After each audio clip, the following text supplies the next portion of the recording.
Bienvenue à cette nouvelle séance arcane qui s'intitule IA, cinéma et art vivant. Nous allons avoir deux intervenants intervenantes. D'abord Jérémy Allen, professeur à l'Université Laval et cinéaste, suivi de Dominique Leclerc, qui est autrice, co-metteur en scène et co-directrice de la compagnie Posthumain. Si j'ai fait des erreurs, faut pas hésiter à me corriger. Je rappelle un peu le fonctionnement. Donc, vous bénéficiez chacune de 30 minutes de présentation. Donc, je crois que c'est à moi que revient la lourde tâche de surveiller qu'on dépasse pas trop. Suivi d'une vingtaine de minutes de questions, d'échanges sur vos interventions. Et puis, on se garde habituellement, à la fin du séminaire, là, on se garde une vingtaine de minutes de discussion sur le thème de la séance et sur les deux présentations. Encore que, pour la deuxième présentation, Dominique, ça prendra plutôt la forme d'un entretien, mais j'aurai l'occasion d'y revenir, animé par Julie Michel. Donc écoutez, je pense que on peut commencer. Donc on va commencer par vous, Jérémy Allen. Donc votre présentation s'intitule Les inquiétudes liées à l'emploi de l'IA générative dans la production cinématographique indépendante. Pourquoi il faut les surmonter et comment le faire? Donc écoutez, c'est à vous. Je vous laisse la parole, 30 minutes, et puis vous avez normalement, si besoin, la possibilité de partager votre écran. Oui, je vais le faire. Bon, tout d'abord, je m'excuse pour ma voix. Je devrais aussi être en congé de maladie. Je suis très malade, complètement fiévreux et la voix enrouée. Je me suis boosté aux pilules pour pouvoir être avec vous. Alors, j'espère que je ne divaguerai pas trop sous l'influence de ce mélange de pilules. Quoi. Voilà, une demi-heure, je vais procéder. Je me présente d'abord, je vais prendre un petit peu de temps pour présenter ce que je fais, mon travail. Comme il a été expliqué, je suis cinéaste tout d'abord depuis une trentaine d'années. Euh, j'ai fait beaucoup de films, travaillé sur beaucoup de films selon la méthode qu'on pourrait maintenant appeler traditionnelle, c'est-à-dire le tournage en prise de vue réelle. Je fais surtout de la fiction, un peu de documentaire. Euh, D'ailleurs, vous voyez mon écran, n'est-ce pas? OK. Alors, je commence. Donc, je pratique surtout le cinéma indépendant, où je cherche à maintenir le contrôle créatif du projet à toutes les étapes. Donc, ça implique souvent de travailler avec un budget un peu moindre, mais en contrepartie, on arrive à maintenir un contrôle plus grand. Ce que vous voyez à l'écran, c'est des extraits de divers films que j'ai faits dans les 20-25 dernières années. Euh, euh, c'est ça. Depuis 3 ans, j'ai commencé à intégrer, à explorer, disons, parce que j'ai pas encore fait. J'ai fait 2 films, un film et demi, disons, à présent avec l'IA. Je vais vous en montrer quelques extraits dans un instant. Mais je pratique. Ouais, à l'écran en ce moment, il y a mon dernier court-métrage qui est sorti en 2024 sur un film sur l'extrême droite, donc une fiction qui a tourné dans les festivals internationaux. Attends un instant, voilà, ici, ça c'est un film que j'ai fait avec l'IA. J'ai surtout fait à l'automne 2023, donc il est sorti en 2024. Un film qui s'appelle Renversement. Euh, on voit d'ailleurs, c'est un film qui a été fait il y a 2 ans, on voit par la qualité un petit peu limitée des images à quel point la génération d'images cinématographiques par IA a évolué. C'est un premier film que j'ai fait entièrement assis derrière un écran, donc seul avec un écran de cinéma, et ça m'a fait constater que ce n'était pas la façon dont je voulais faire des films. J'aime le côté collectif, échange humain sur les plateaux. Donc, je me suis plutôt dit, à partir de maintenant, je vais euh, tenter de travailler, de combiner l'ancienne méthode avec la nouvelle, donc la prise de vue réelle avec l'IA. Donc, ce projet-ci que vous voyez à l'écran, en ce moment, c'est un film qui n'est pas complété, mais qui est en cours. Isolette est pour vous dire brièvement qu'est-ce que c'est une adaptation d'une nouvelle d'un auteur montréalais qui s'appelle Neil Smith, qui se passe, c'est un huis clos qui se passe dans une usine de néonatologie, pas une usine, oui, ça s'appelle une usine, c'est une unité de soins intensifs en néonatologie, on appelle ça véritablement une usine dans le milieu. C'est deux parents, un couple un peu atypique qui se retrouvent à veiller, ils sont au chevet de leur enfant, de leur petite fille qui est prématurée, qui lutte pour sa survie. Donc, c'est un film de fiction qui se passe dans cet environnement.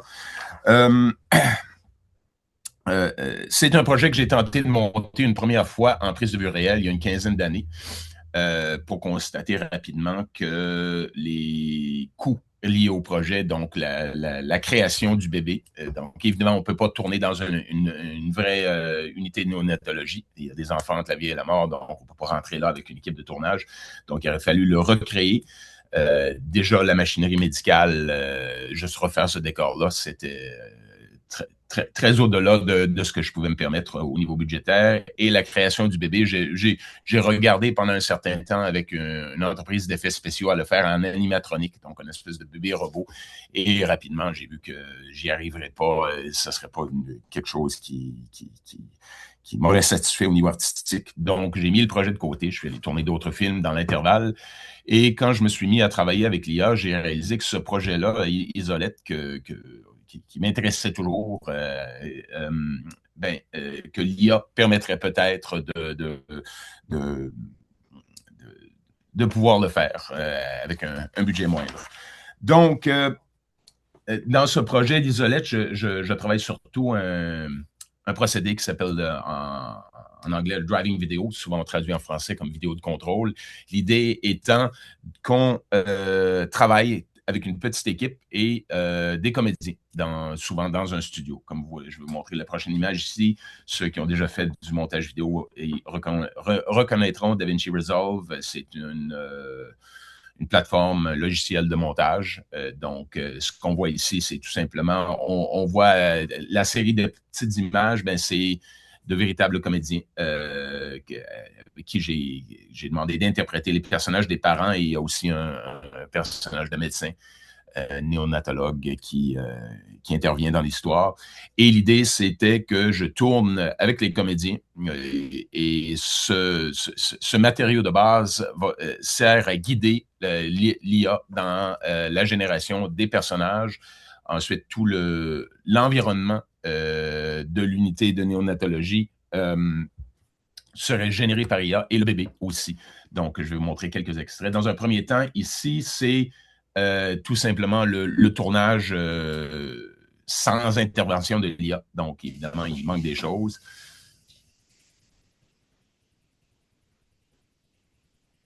Sais-tu pourquoi j'ai choisi Jacob pour être ton père? Parce que je pensais qu'il s'attacherait pas.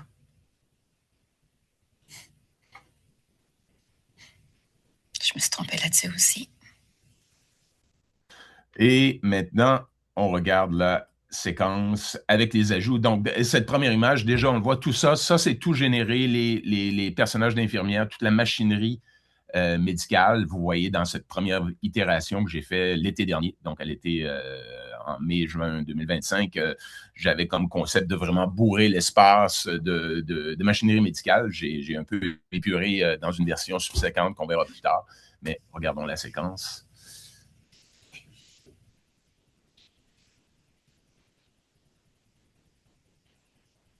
Sais-tu pourquoi j'ai choisi Jacob pour être ton père?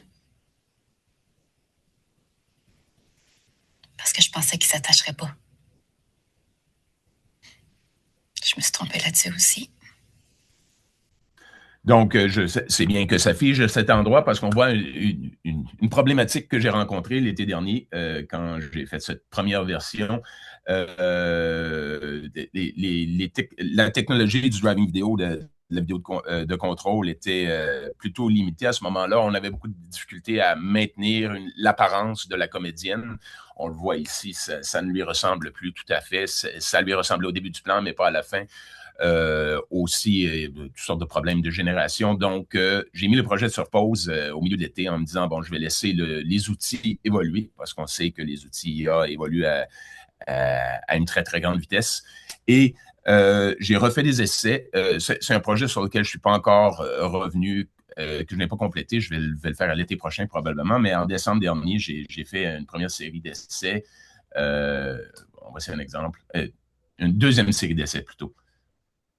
Donc, on voit déjà, il n'y a pas de son, ça c'est normal, mais on voit déjà la ressemblance des comédiens maintenue, juste la qualité générale des images avait augmenté dans le 6 mois d'intervalle où j'avais mis le projet sur pause et les tests que j'ai faits. Ça, c'est fait avec un modèle chinois qui s'appelle One, qui est sorti dans l'intervalle. On note d'ailleurs un problème, le bébé, il m'a généré un bébé asiatique. Donc, c'est un problème que je devrais régler. C'est une série de tests que j'ai fait en décembre et j'ai constaté que la technologie avait beaucoup évolué, mais je me suis dit, bon, le temps que je revienne sur le projet au mois de mai prochain, pour le compléter, ben, il y aura eu un autre 6 mois de développement et il y a effectivement des outils qui sont apparus dans l'intervalle qui vont faciliter le processus. Bon, ici, encore c'est normal qu'il n'y ait pas de son. C'était tout simplement pour vous montrer le passage de l'un à l'autre. Maintenant, on voit que la ressemblance de la comédienne est maintenue de façon beaucoup plus efficace que l'été dernier. Et c'est certain que ça va être lui le meilleur parent.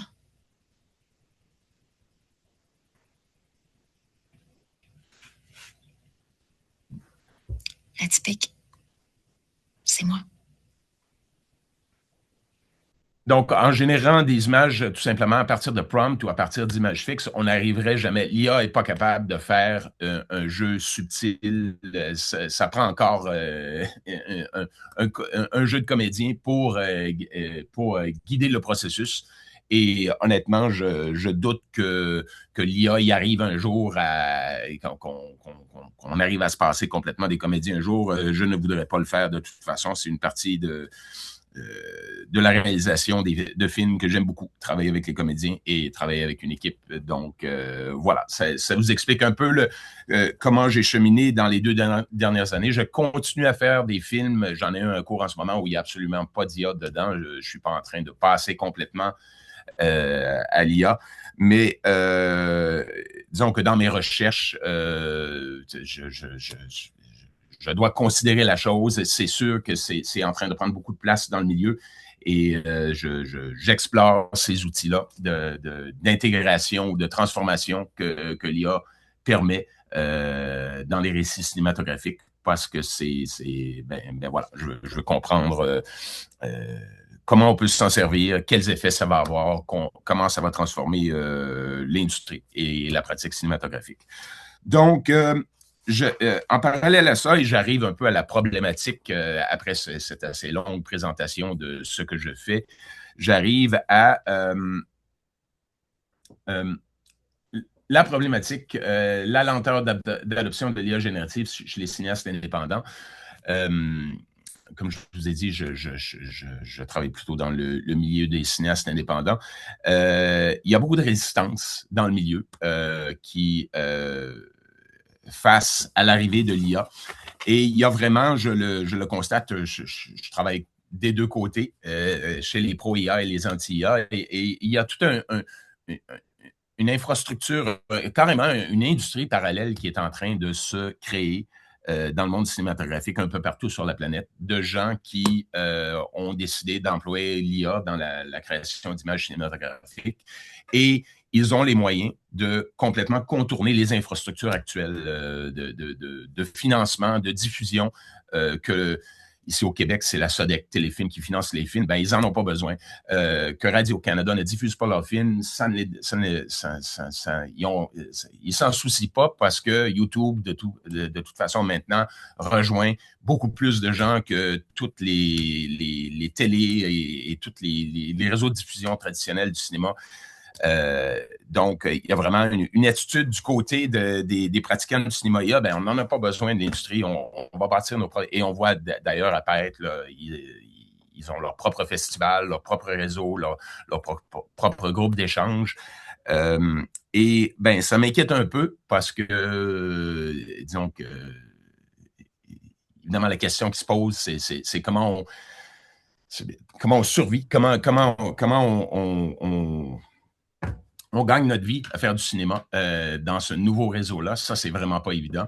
Et pour pouvoir vivre du cinéma, il faut quand même passer dans les réseaux industriels plus classiques.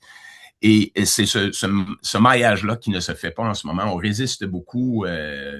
Bon, j'ai fait beaucoup d'entrevues. J'ai une présence dans les médias. Dans les dernières semaines seulement, j'ai fait une entrevue pour le journal La Presse et il y a beaucoup de cinéastes qui m'ont appelé, qui m'ont dit, ben, j'aimerais ça commencer à travailler avec l'IA, mais les cinéastes plus établis sentent une opprobre, une espèce de mépris pour ces nouveaux outils d'IA-là. Ils ne savent pas. En fait, ils les explorent, mais en cachette. C'est ce qui se passe présentement. Donc, ce que je souhaite faire, ce que j'espère faire, et mes recherches plus universitaires vont dans ce sens-là, c'est comment faire pour marier les deux, pour dire, bon, oui, on se donne le droit de travailler avec les outils IA, mais on met certaines limites en place qui font en sorte que bon, les humains ne sont pas évacués du processus. Donc, c'est le sens de mes recherches, tant au niveau créatif qu'au niveau universitaire.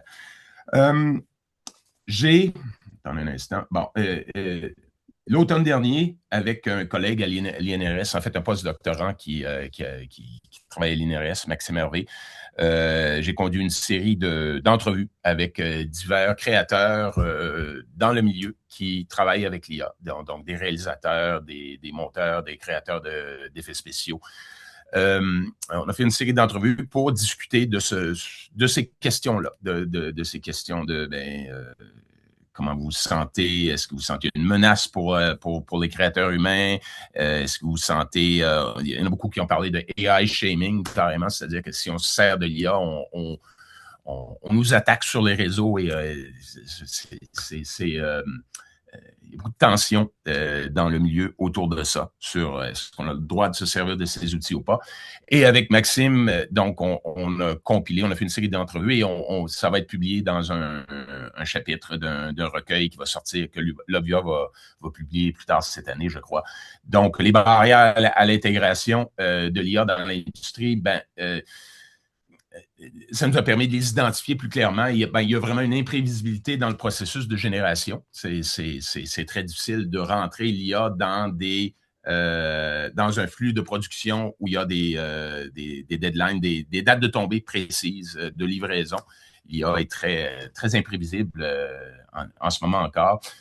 Ensuite, des questions de standardisation esthétique. L'IA ramène toujours vers des moyennes esthétiques et il faut lutter avec pour s'en sortir. L'effet du Uncanny Valley, bon, je crois que la plupart d'entre vous doivent avoir rencontré ce terme, ce malaise que les spectateurs ont à regarder des personnages presque photoréalistes, mais où on sent encore un peu l'artificialité du personnage. Le plus gros, le point qui fait en sorte, c'est la barrière principale où les gens ne veulent pas se lancer en la consommation énergétique et les impacts environnementaux, c'est une barrière majeure pour les créateurs. Les pressions syndicales, j'en ai parlé, je l'ai évoqué plus tôt. Il y a vraiment les syndicats sont généralement, du moins officiellement, très opposés à l'emploi de l'IA dans le milieu. Ils ont très peur de l'effet que ça va avoir pour les pertes d'emploi. Et toute la question du flou juridique autour du droit d'auteur, bon, je ne pourrais pas en parler longuement aujourd'hui, mais quand on génère des images, jusqu'à présent, les cas qui ont fait jurisprudence tant aux États-Unis qu'au Canada font en sorte que les images générées par IA, mais c'est très difficile de réclamer un droit d'auteur dessus. Donc, on est dans une espèce de flou juridique autour de ces questions-là. Donc, toutes ces questions, et il y en a d'autres, mais c'est les principaux. Donc, il y a un article qui sortira dans l'année sur ces questions. Je donne aussi un séminaire cette session pour la première fois dans le département de littérature, théâtre et cinéma. C'est sur l'emploi du cinéma et l'IA. Et j'ai rencontré les mêmes réticences, la même opposition chez mes étudiants, surtout au baccalauréat, donc au premier cycle, ils sont absolument réfractaires, ils ne veulent pas travailler avec l'IA. Ce qui n'est pas une mauvaise chose au niveau du bac, parce que je préfère qu'ils apprennent les méthodes classiques avant de se lancer dans l'IA. Mais au niveau des recherches de niveau de maîtrise et doctorat, ben, pour moi, ça commence à être le moment où certains d'entre eux de mes étudiants devraient commencer à s'intéresser à ces questions. Et j'en ai quelques-uns, effectivement, qui le font. Je vois Kevin qui est là, qui est un des étudiants de la maîtrise, qui explore ces questions. Et donc, ce séminaire a été très intéressant. Il est en cours, donc il se termine au mois d'avril. Et tant, je pense, pour les étudiants, parce que j'ai apporté beaucoup d'entre eux à reconsidérer leur opposition à l'IA. Et dans le cadre du cours, ils doivent créer des cours films avec les outils IA. Jusqu'à présent, ces projets-là ne sont pas encore terminés, mais ce qu'on voit dans les premiers montages, moi, je suis enchanté. Je trouve ça très, très intéressant, ce qu'ils sont en train de faire. En fait, ce qu'on a fait, c'est que j'aurais proposé de dire, faites des films sur, vu que ce sont les questions écologiques, environnementales, consommation énergétique qui semble être la barrière principale, faisons des films là-dessus. Donc, on a vraiment centré la création des films sur l'écofiction et sur la représentation des polycrises à l'écran, donc, comme le titre l'indique. Et moi, de mon côté aussi, en tant qu'enseignant et en tant que cinéaste, ça m'a beaucoup informé sur comment parler de l'IA à des gens qui sont réfractaires ou qui le craignent souvent juste par méconnaissance. Donc, il y a certainement un travail d'éducation, d'information à faire sur ce qui se passe véritablement dans ce milieu-là. Et c'est ce que j'ai fait dans le cadre de ce séminaire. Et j'aurais pas le temps dans la dizaine de minutes qui reste d'aller en détail là-dedans, mais juste vous montrer rapidement certaines des thématiques qu'on a abordées durant la session pour recadrer les choses, pour replacer la discussion et le débat autour de l'IA. On aura fait un parcours historique du développement de ces outils-là, comment on est arrivé à ces outils d'IA générative en cinéma. Et vous voyez, on est parti de 1950, Alan Turing, la conférence de Dartmouth, et des choses que sans doute la plupart d'entre vous avez déjà vues. Et on est arrivé à la période charnière autour de 2012. Ce que j'essayais de démontrer en refaisant ce parcours, c'est que les 60 premières années de développement de cette technologie-là se sont faites dans les universités et beaucoup dans les universités canadiennes et québécoises et en France aussi beaucoup. Donc, il y a une espèce de moment charnière autour de 2012 où c'est à la sortie d'AlexNet de Jeffrey Hinton à l'Université de Toronto. À l'époque, Ilya Sutskever était un de ses étudiants de doctorat. Quand ils l'ont sorti, c'est là où les GAFAM, la Silicon Valley, a dit « Oh, attends, il se passe quelque chose ici, ça, on va aller l'acheter. » Et ils ont commencé tous les GAFAM, sauf Apple, qui est une espèce d'exception, mais les autres ont tous commencé à acheter ces compagnies-là et à attirer les chercheurs du réseau universitaire dans leur compagnie. Et c'est là que c'est passé entre les mains c'est ce qu'on voit aujourd'hui. L'impression qu'on a, c'est des choses qui ont été développées par les GAFAM, mais on oublie que ça vient du réseau universitaire et sans doute que si on était resté dans le réseau universitaire, on l'aurait développé. On aurait développé ces technologies de façon plus éthique et peut-être un rythme moins frénétique qui nous aurait permis de le faire d'une façon plus humaine, je crois. Donc voilà, je passe rapidement sur toutes ces questions-là. Évidemment, on a abordé la question de la consommation d'énergie, des impacts environnementaux. Donc, encore une fois, je vais passer rapidement là-dessus. Un point intéressant à noter ici, l'entraînement d'un LLM moyen, un ChatGPT par exemple, c'est entre 500 et 550 tonnes métriques de CO2 qui sont produits dans l'entraînement donc beaucoup. Par contre, je vais aller un petit peu plus loin. Donc, on fait le tour sans regard honnête sur tous les dommages environnementaux et la consommation énergétique que ces technologies peuvent produire, mais où j'arrive le cinéma, je voulais mettre les étudiants face à une certaine incohérence dans leur discours. Ils s'opposent à l'IA, mais pratiquent le cinéma. Le cinéma qui a toujours été un art extrêmement polluant. Dans les 100 premières années, on passe des kilomètres de bandes de plastique dans des bains cancérigènes pour développer la pellicule. Je leur ai montré quelques rapports. L'usine Kodak à Rochester et au Texas, c'est des points chauds du cancer aux États-Unis. Donc, c'est toujours une industrie qui a eu des impacts assez négatifs et importants au niveau environnemental, bien avant l'arrivée de l'IA. Même la transition numérique n'a pas amélioré les choses. Bon, on travaille maintenant, les caméras, c'est comme nos iPhones. Hein?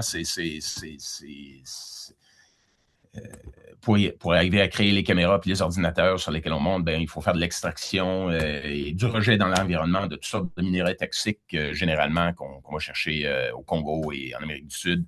Et on renvoie ces déchets-là dans ces pays-là après. Et évidemment, l'IA, en arrivant, c'est créer des problèmes supplémentaires, mais ce que je voulais leur montrer, et évidemment, j'aurais montré toutes sortes de graphiques, celui-ci est assez évocateur. On voit, ça c'est l'emploi de l'eau, l'eau potable par l'humanité. On voit le tout petit AI Data Center, c'est à peu près ça dépend des sources, mais c'est à peu près 0,1% de l'eau potable que l'IA prend, comparé à 70% qui est absorbé par l'agriculture. Donc, de leur montrer à quel point beaucoup d'entre eux conduisent des voitures aussi, même chose, leur montrer à quel point la barre rouge en haut, c'est les rejets en CO2 liés aux automobiles, et la petite barre bleue en bas, c'est les rejets en CO2 liés à l'IA et au centre de données. Donc, c'est de leur montrer à quel point il y avait une certaine incohérence dans leur discours de s'opposer à l'IA. Et je vais arriver dans un instant, je ne nie absolument pas les impacts environnementaux que l'IA peut avoir. Il y a des solutions sur lesquelles je vais arriver dans un instant. Mais avant, je vais jeter peut-être un petit pavé dans la mare.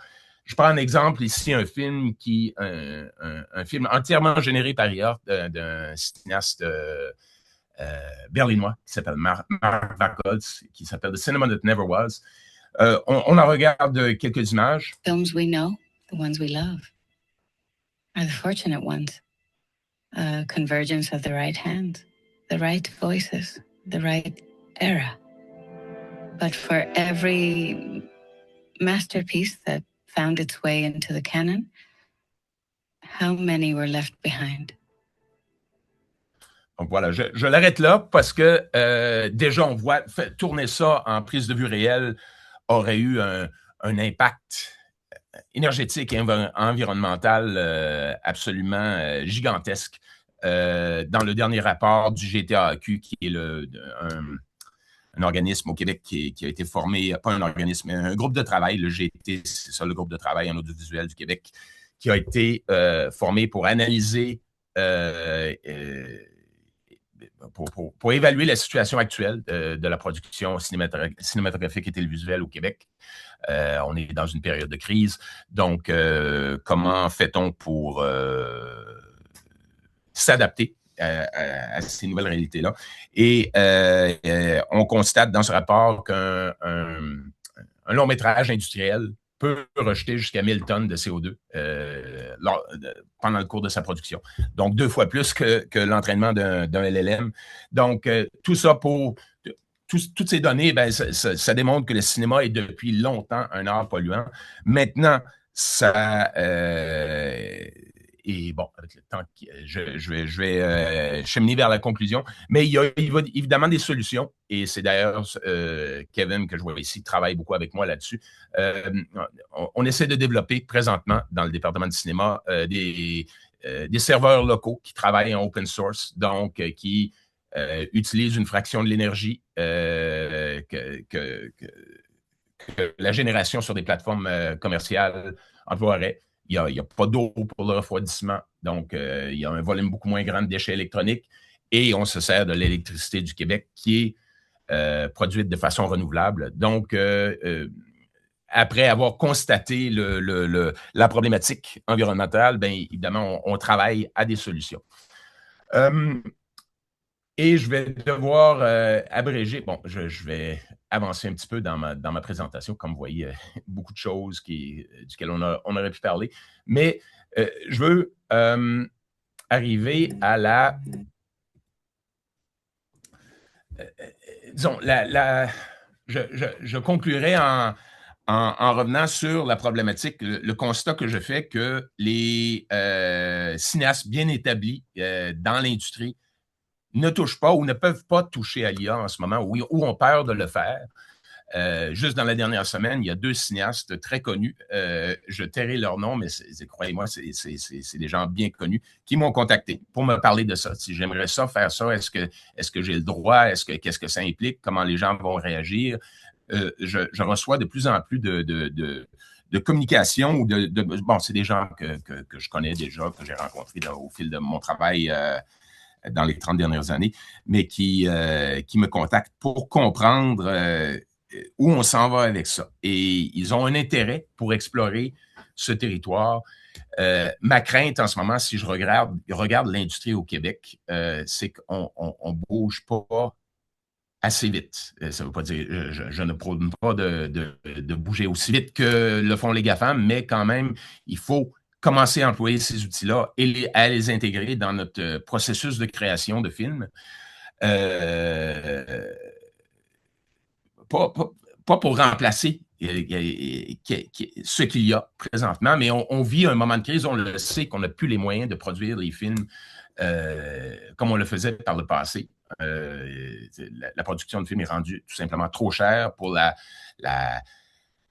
la taille de marché et la population qu'on a au Québec. Et l'IA pourrait être une solution pour ramener les projets dans un ordre de grandeur qui nous permettrait de continuer à créer comme on le veut.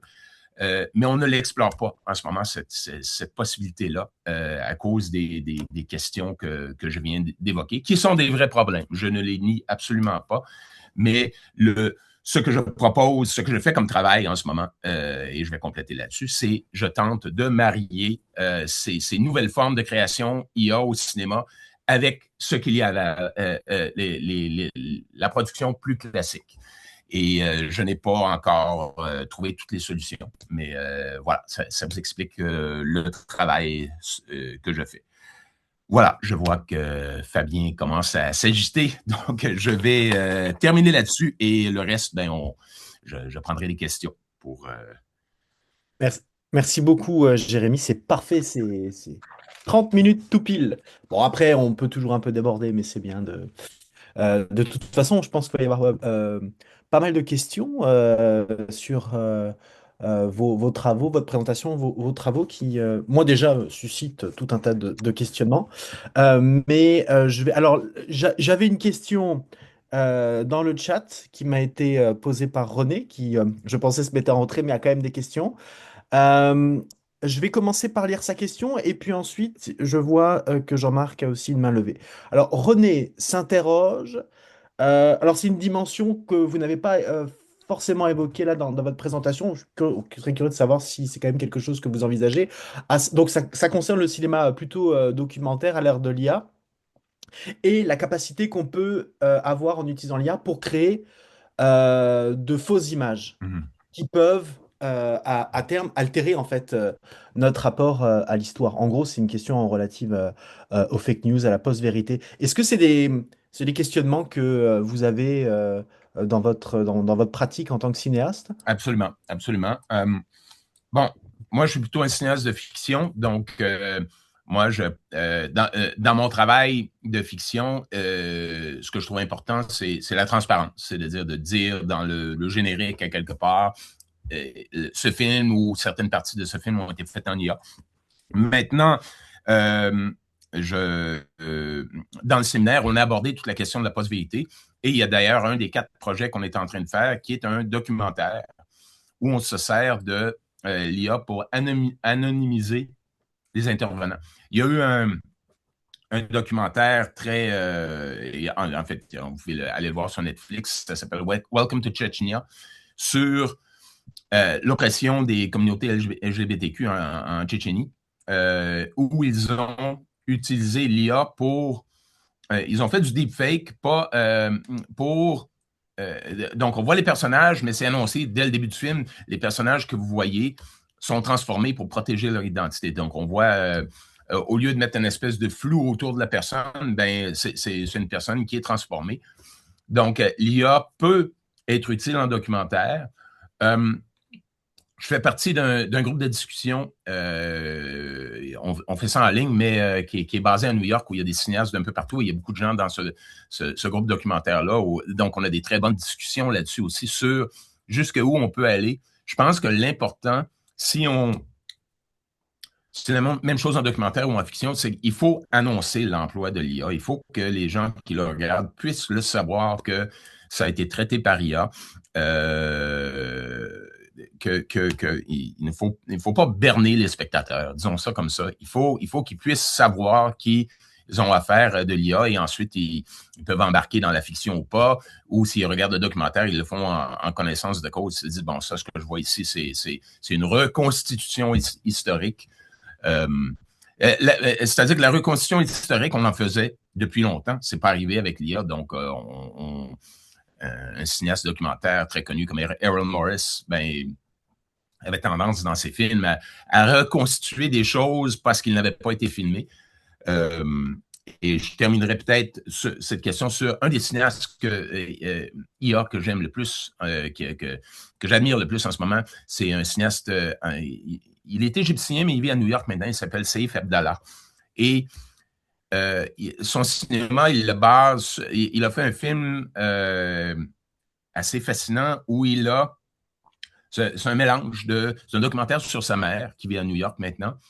Et donc, toutes les images actuelles de sa mère à New York sont tournées en prise de vue réelle, mais tous les souvenirs de sa mère en Alexandrie, il les a reconstitués à partir de photos de famille.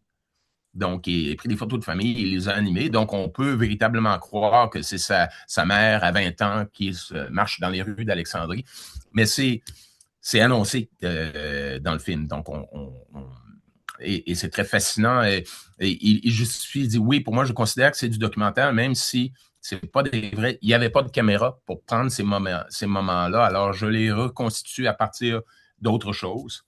Mais ce sont des souvenirs de ma famille, donc je m'autorise à les recréer en IA. On peut faire un débat sur est-ce qu'on a le droit de faire ça ou pas, mais c'est quand même... Il y a beaucoup de cinéastes qui font des choses intéressantes en ce moment en documentaire avec l'IA, même si, évidemment, c'est pas des...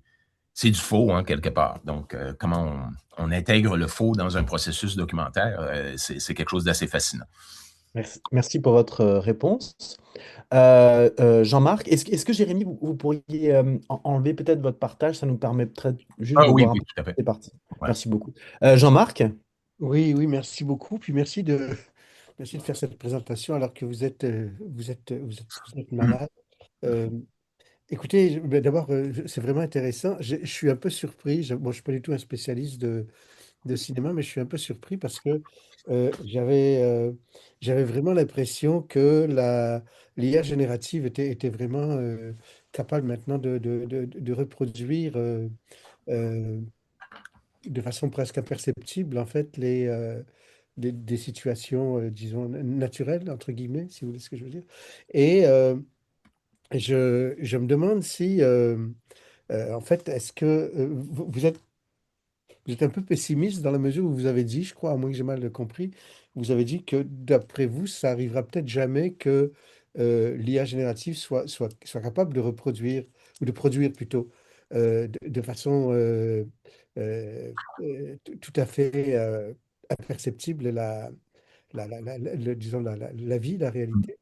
Euh, est-ce que, est-ce que, bref, j'aimerais que vous vous développiez ça parce que la vision que j'avais, moi, c'était qu'au contraire, euh, en cinéma, par exemple, dans le documentaire, surtout les scènes de foule, ces choses-là, mais même dans les cinémas de fiction, il y a quand même des exemples où la confusion est totale, en fait. Il y a pas de, on peut pas le voir. Alors, bref, développer un peu je dirais Bon, peut-être. oui, tout à fait. Ben, premièrement, c'était pas un commentaire pessimiste en ce sens que ce ce que ça veut dire, c'est qu'on on va encore avoir besoin des humains. On va avoir besoin de comédiens, on va avoir besoin de réalisateurs. Je doute, ça fait maintenant 3 ans que j'expérimente régulièrement avec l'IA, et ça fait des choses fantastiques. Ça peut, et c'est ce que je dis à mes collègues cinéastes qui m'appellent pour me parler de leur projet. La première chose que je leur dis, c'est que vous réalisez que le photoréalisme complet, vous allez l'atteindre, mais sur des plans très courts. Donc, 5-10 secondes, oui, on y arrive, et c'est d'ailleurs ce qu'on voit à profusion en ligne. Où ça devient difficile, c'est sur des plans plus longs. l'IA arrive difficilement à maintenir les apparences des comédiens. Disons, dépasser 15-20 secondes, c'est possible, on y arrive parfois. Mais plus les plans durent, donc ça nous contraint en quelque part à travailler en plan court, donc dans des montages très, très découpés. Et où on voit que, et c'est d'ailleurs pour ça que l'IA, on le voit surtout dans les courts formats, l'endroit où l'IA est en train de prendre toute la place, c'est en publicité, c'est des 30 secondes. Ça, les plateformes de génération, on le voit, ils le comprennent très bien que leur marché en ce moment, c'est les publicitaires. C'est là qu'on arrive parce qu'on est dans du format très, très court, à créer des choses photoréalistes. Moi, j'ai pas... donc, au niveau de la photographie, des images fixes, ça, on y arrive, mais il y a quelque chose toujours dans les mouvements des personnages s'il n'y a pas un comédien derrière qui est en train que l'IA peut accrocher sa génération à un jeu de comédiens, comme vous l'avez vu dans mon cas, je filmais des comédiens sur des fonds blancs, et c'est ce qui est réussi à... l'IA, en le voyant, souvent, c'est dans les petits gestes, les petits tressaillements des joues, où on sent qu'on tombe dans l'uncanny valley, l'espèce d'impression que le personnage est encore fait en plastique, et j'y crois pas tout à fait. Peut-être qu'on va y arriver, mais ce qu'on voit, c'est pour ça qu'il y a beaucoup de ce qu'on voit est dans des esthétiques de jeux vidéo, de science-fiction, où on est dans l'artificiel en partant. L'IA y arrive, mais moi, le type de cinéma que j'aime, le cinéma indépendant, comment dire, le art house films, ça reste encore difficile. Et c'est ce que je dis à mes collègues quand ils me contactent pour me dire, je pensais à me servir de l'IA pour telle scène. La première chose que je leur dis, c'est fais des tests. Essaie pour voir, parce que je pense que le type de cinéma que tu fais qui repose sur le jeu subtil, sur sur la retenue, tu vas avoir de la difficulté à aller chercher ça avec de l'IA. Donc, mon commentaire n'était pas nécessairement pessimiste. En fait, je m'en sers. Moi, je bénéficie parce que je suis professeur d'université. J'ai l'UDA, qui est le syndicat des artistes, des comédiens ici au Québec, me permet, quand je fais mes tournages dans un cadre universitaire, pour eux, le milieu universitaire, c'est pas leur juridiction. Donc, ils disent, écoute, si les comédiens veulent aller travailler avec toi dans un studio à l'université, tu fais ce que tu veux. On regarde pas. Puis en fait, ils sont même plutôt contents qu'on expérimente dans un milieu comme ça. Mais pour tout ce qui est production plus commerciale ou industrielle, c'est très, très surveillé en ce moment. Et c'est à un point où c'est à peu près impossible, c'est une autre chose que je dis aux cinéastes, parler à vos producteurs. Les organismes de financement mettent des règles en ce moment, et ça a plus trait au droit d'auteur. Justement, je reviens au point que j'ai évoqué durant ma présentation. L'impossibilité, dans beaucoup de cas, d'établir un droit d'auteur sur une image parce qu'elle a été générée par IA et qu'on ne connaît pas la source des images qui auraient pu servir à constituer l'image. Il y a Téléfilm Canada, qui est l'organisme fédéral de financement du cinéma au Canada, ont une liste courte de générateurs IA qu'ils acceptent, et elle est très, très courte. Et ce ne sont pas les meilleurs. Ce sont des... l'industrie se protège en ce moment, a très, très peur de ces outils-là. Et travailler un film dans un contexte industriel avec du financement public en ce moment, c'est Il n'y a personne qui le fait. Je parlais au l'Office national du film du Canada a un producteur spécialisé dans les nouveaux formats. Et je lui parlais il y a quelques semaines, il dit on a fait 0 film avec l'IA encore. On peut pas. Juste légalement, on n'arrive pas à établir les balises qui nous permettraient de le faire. Il y a toujours des risques, donc on choisit toujours au dernier instant de revenir vers la création à travers des effets spéciaux numériques standards. Donc, on n'y est pas. Et vraiment, ceux qui se servent de l'IA de façon intéressante, ils travaillent en dehors de l'industrie. Et il y en a beaucoup. C'est ce que je disais dans ma présentation. J'ai vraiment l'impression qu'il y a une industrie secondaire qui est en train de s'installer et qui s'installe très, très vite.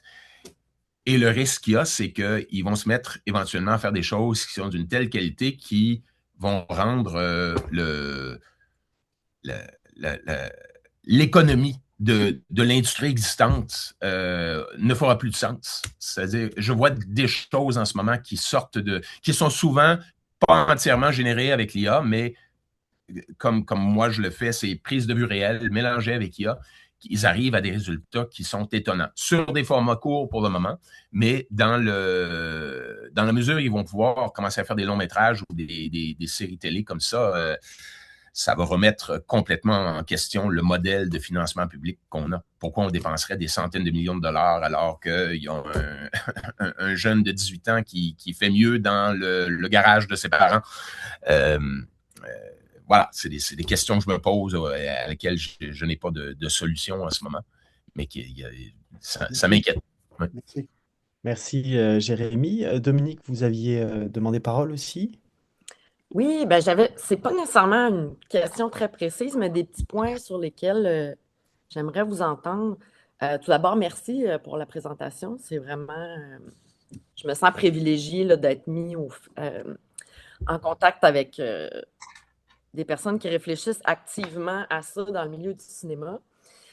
Par rapport aux données environnementales, moi, ce que je trouve un peu complexe, quand vous avez nommé l'exemple du réalisateur allemand, disant combien ça aurait été quoi l'impact environnemental de ce film. Moi, ce qui me frappe, c'est qu'en fait, il y a une multiplication de gens qui font des films. Donc, je trouve ça difficile je pense qu'on n'aura jamais de données. En tout cas, je pense que c'est impossible d'avoir des données représentatives parce que tout le monde va se mettre à faire du cinéma, que ce soit de qualité ou pas, là. En fait, donc moi, c'était peut-être mon petit bémol là, par rapport à l'environnement. J'ai peur qu'on n'ait jamais de données représentatives par rapport à ça. Ensuite, j'ai une formation d'actrice, donc ça me rassure de vous entendre, d'entendre votre attachement au travail avec les acteurs. Mais pour moi, personnellement, c'est comme si c'était quelque chose qui me rassurait à prime abord. Mais ma crainte derrière ça, c'est que on accepte un peu mieux le chemin parce que vous nous dites que vous tenez encore à travailler avec des humains, mais il y a déjà, par exemple, la personne aux éclairages qui n'est pas dans le processus, la direction artistique. Donc, où est-ce qu'on met la ligne du confort, de l'acceptation? Ça m'intrigue. Ça m'intrigue beaucoup. Okay. Puis, dernier petit point, quand on parle de manque de moyens, moi, c'est ça qui me... On me demande souvent de me prononcer par rapport à l'IA, les arts et tout ça, puis c'est toujours la question du manque de moyens. Mais si les plateformes, si les monopoles payaient leur dû, s'ils payaient leurs taxes, s'ils ne faisaient pas d'évasion fiscale, on aurait les moyens de faire de l'art. Et donc, c'est comme si on nous coinçait. On nous dit, il n'y a plus d'argent, donc vous devez vous débrouiller, donc vous devez utiliser ce qu'on vous propose. Et donc, il y a comme un non-sens pour moi là-dedans. Je trouve ça très absurde parce qu'au final, s'ils payaient leur dû, je pense que tous les secteurs de la société se porteraient bien. Donc, voilà. OK, oui, trois très bons points. Tout d'abord, la question de la démocratisation. Oui, c'est en cours et on voit les bons et les mauvais côtés de ça. C'est pas tout le monde qui a du talent. Mais il s'est passé quelque chose aujourd'hui je ne sais pas si vous l'avez entendu, OpenAI abandonne Sora. Ils arrêtent de le développer. Et ça fait déjà 1 an que les gens qui pratiquent de façon plus sérieuse, on a mis Sora de côté. Sora était vraiment un outil que OpenAI avait conçu pour monsieur, madame, tout le monde. Tout le monde peut faire des images, tout le monde. Et ça a fait des tonnes de AI slop qui ont envahi les réseaux. Mais après seulement un an et quelques, depuis qu'ils l'ont sorti de façon publique, ils l'abandonnent parce qu'ils voient qu'il n'y a pas d'argent à faire avec ça. C'est des gens qui n'ont aucune ambition de vivre des métiers du cinéma. Donc, c'est monsieur, madame, tout le monde qui mettent n'importe quoi en ligne et donc, le modèle économique que proposait OpenAI de génération vidéo, clairement, ne fonctionne pas. Ils ont un problème, donc ils sont... Et ça laisse des outils beaucoup plus intéressants, Seedance, VO, les autres. Comme je l'ai dit, ça fait longtemps qu'on ne travaille plus avec Sora, les artistes plus sérieux. Mais on voit le bon et le mauvais côté de la démocratisation. Si tout le monde peut le faire, ben ça veut dire qu'il y a beaucoup d'œuvres très moyennes qui vont envahir nos réseaux. Ensuite, rappelle-moi, ton deuxième point, je vais répondre au troisième. Tout d'abord, la question du manque d'argent. Effectivement, la grande erreur qu'on a fait, que le CRTC a fait en 1999, c'est qu'ils ont décidé que les réseaux informatiques n'étaient pas leur juridiction.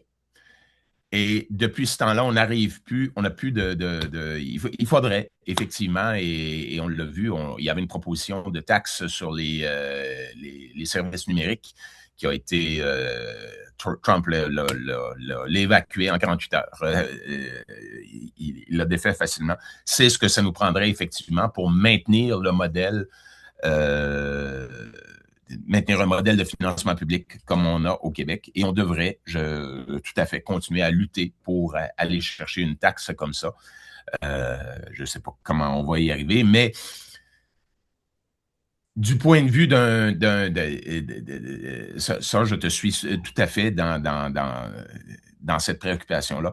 Mais du point de vue d'un jeune de 20 ans, parce que c'est l'âge qu'ils ont, les étudiants au bac en ce moment en cinéma, qui arrivent, ils voient ça, ils disent ça, c'est ça, c'est l'ancien monde pour nous. Là.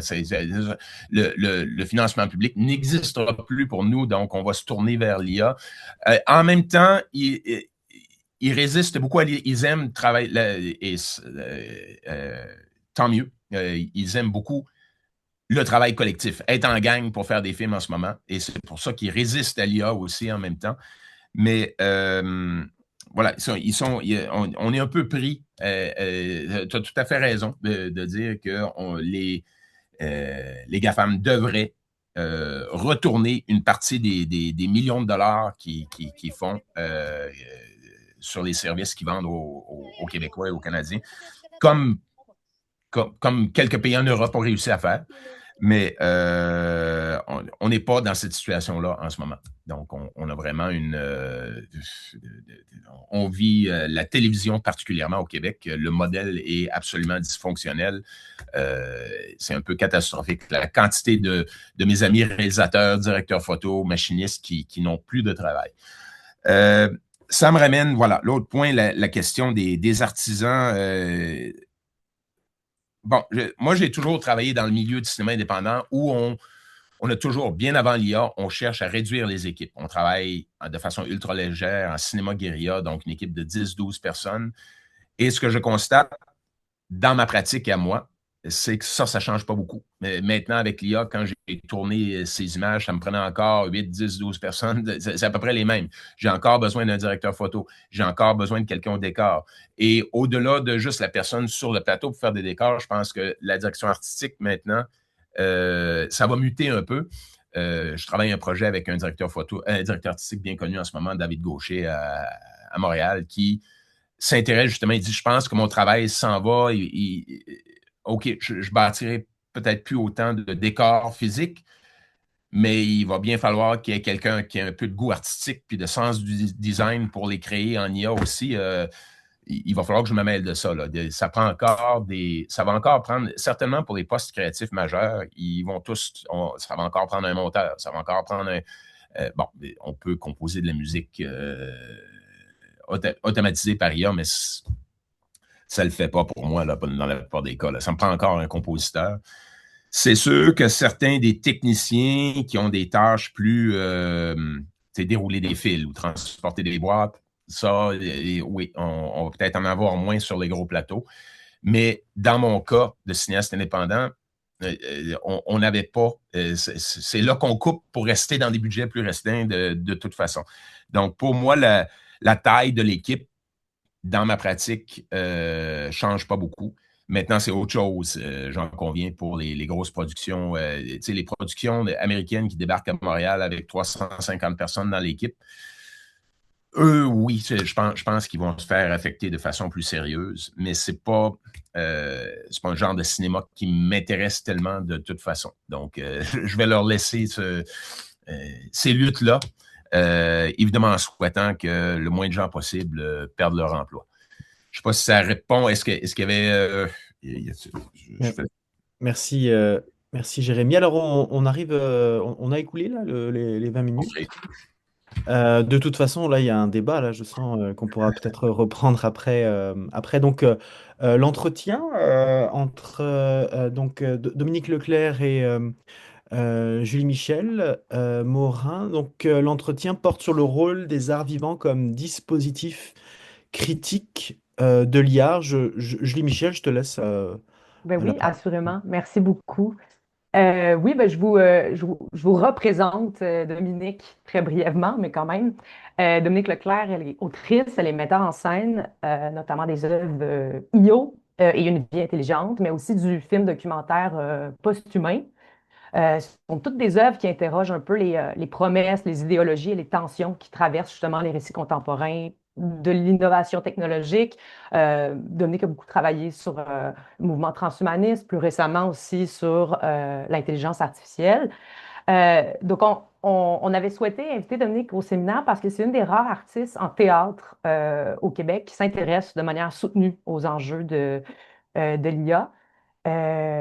Donc, comme Fabien, tu viens de le mentionner, la formule qu'on propose un peu aujourd'hui, c'est celle un peu d'un entretien ensemble pour présenter ta pratique, Dominique, mais aussi aborder, disons, certains thèmes qui ont été traversés dans le séminaire depuis le début des dernières séances.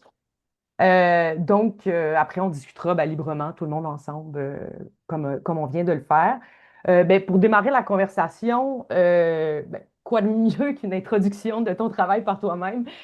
Donc, je te propose peut-être un peu de revenir sur ton parcours artistique, nous expliquer un peu comment, justement, ton intérêt pour d'abord les technologies NBIC, puis plus récemment l'IA, s'est développé un peu à travers ton parcours, là, à travers les dernières œuvres. Donc, Post-humain, IO, Une vie intelligente, le documentaire aussi. Merci, Julie Michel. Je trouve ça sympathique et convivial comme formule. Comme formule, oui. Donc, mon élan premier, tout ça a commencé en 2013, alors que j'avais entendu une courte chronique à propos du transhumanisme à la radio. Je m'étais dit, waouh, ce sont des enjeux extrêmement importants auxquels il faut réfléchir. Puis, m'intéressant au sujet, je lisais soit en ligne ou dans des livres et tout ça, et je trouvais que les analyses et qu'il y avait beaucoup de jugements par rapport au mouvement, puis je me disais, il me semble que ça doit être un peu plus complexe que tout ça. Et donc, je voyais également que les GAFAM, les AMAMA, je ne sais plus quel acronyme utiliser, s'intéressaient de plus en plus à la santé. Et évidemment, je constatais que c'était des sujets qui pouvaient être complexes, très, très vastes. Et je me disais, faisons un spectacle qui permettra aux gens de s'approprier ces thématiques-là, tout en brouillant leur perception. C'est-à-dire que j'ai commencé à faire la recherche à Berlin autour de 2014-2015. Puis, une des personnes que j'ai rencontrées qui m'a beaucoup, beaucoup inspirée parlait de la création d'un troisième groupe, c'est-à-dire qu'il y avait des extrêmes qui étaient très, très contre la technologie, puis d'autres qui embrassaient beaucoup de plein fouet à la technologie, mais c'était toujours lié à une forme d'aveuglement. Donc, beaucoup de peur, beaucoup d'adhésion, mais peu de zones au centre. Donc, j'ai travaillé très fort à essayer de créer cette zone grise au centre, à créer un parcours cognitif du spectateur pour poser plus de questions que d'offrir de réponses. Et donc, première pièce en 2017, Post-humain, un chemin assez linéaire. J'ai cherché longtemps comment aborder le sujet. Je n'avais pas envie de parler de moi, mais j'ai commencé à... en fait, je suis diabétique de type 1, j'ai besoin de la technologie pour vivre. Donc, ça a été ma carte magique pour entrer dans cet univers de biohacking, de gens qui sont en mesure de créer leurs propres outils. Et puis, tout ça m'a fait... donc, j'allais à la rencontre de personnes, j'essayais de comprendre ce qui les motivait à vouloir vraiment faire un couplage de leur corps avec la technologie ou même de leur cognition.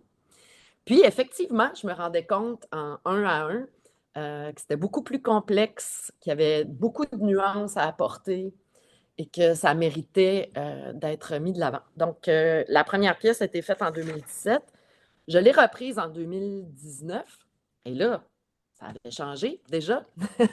Entre-temps, j'ai questionné Yoshua Bengio qui est un des pères fondateurs de l'IA.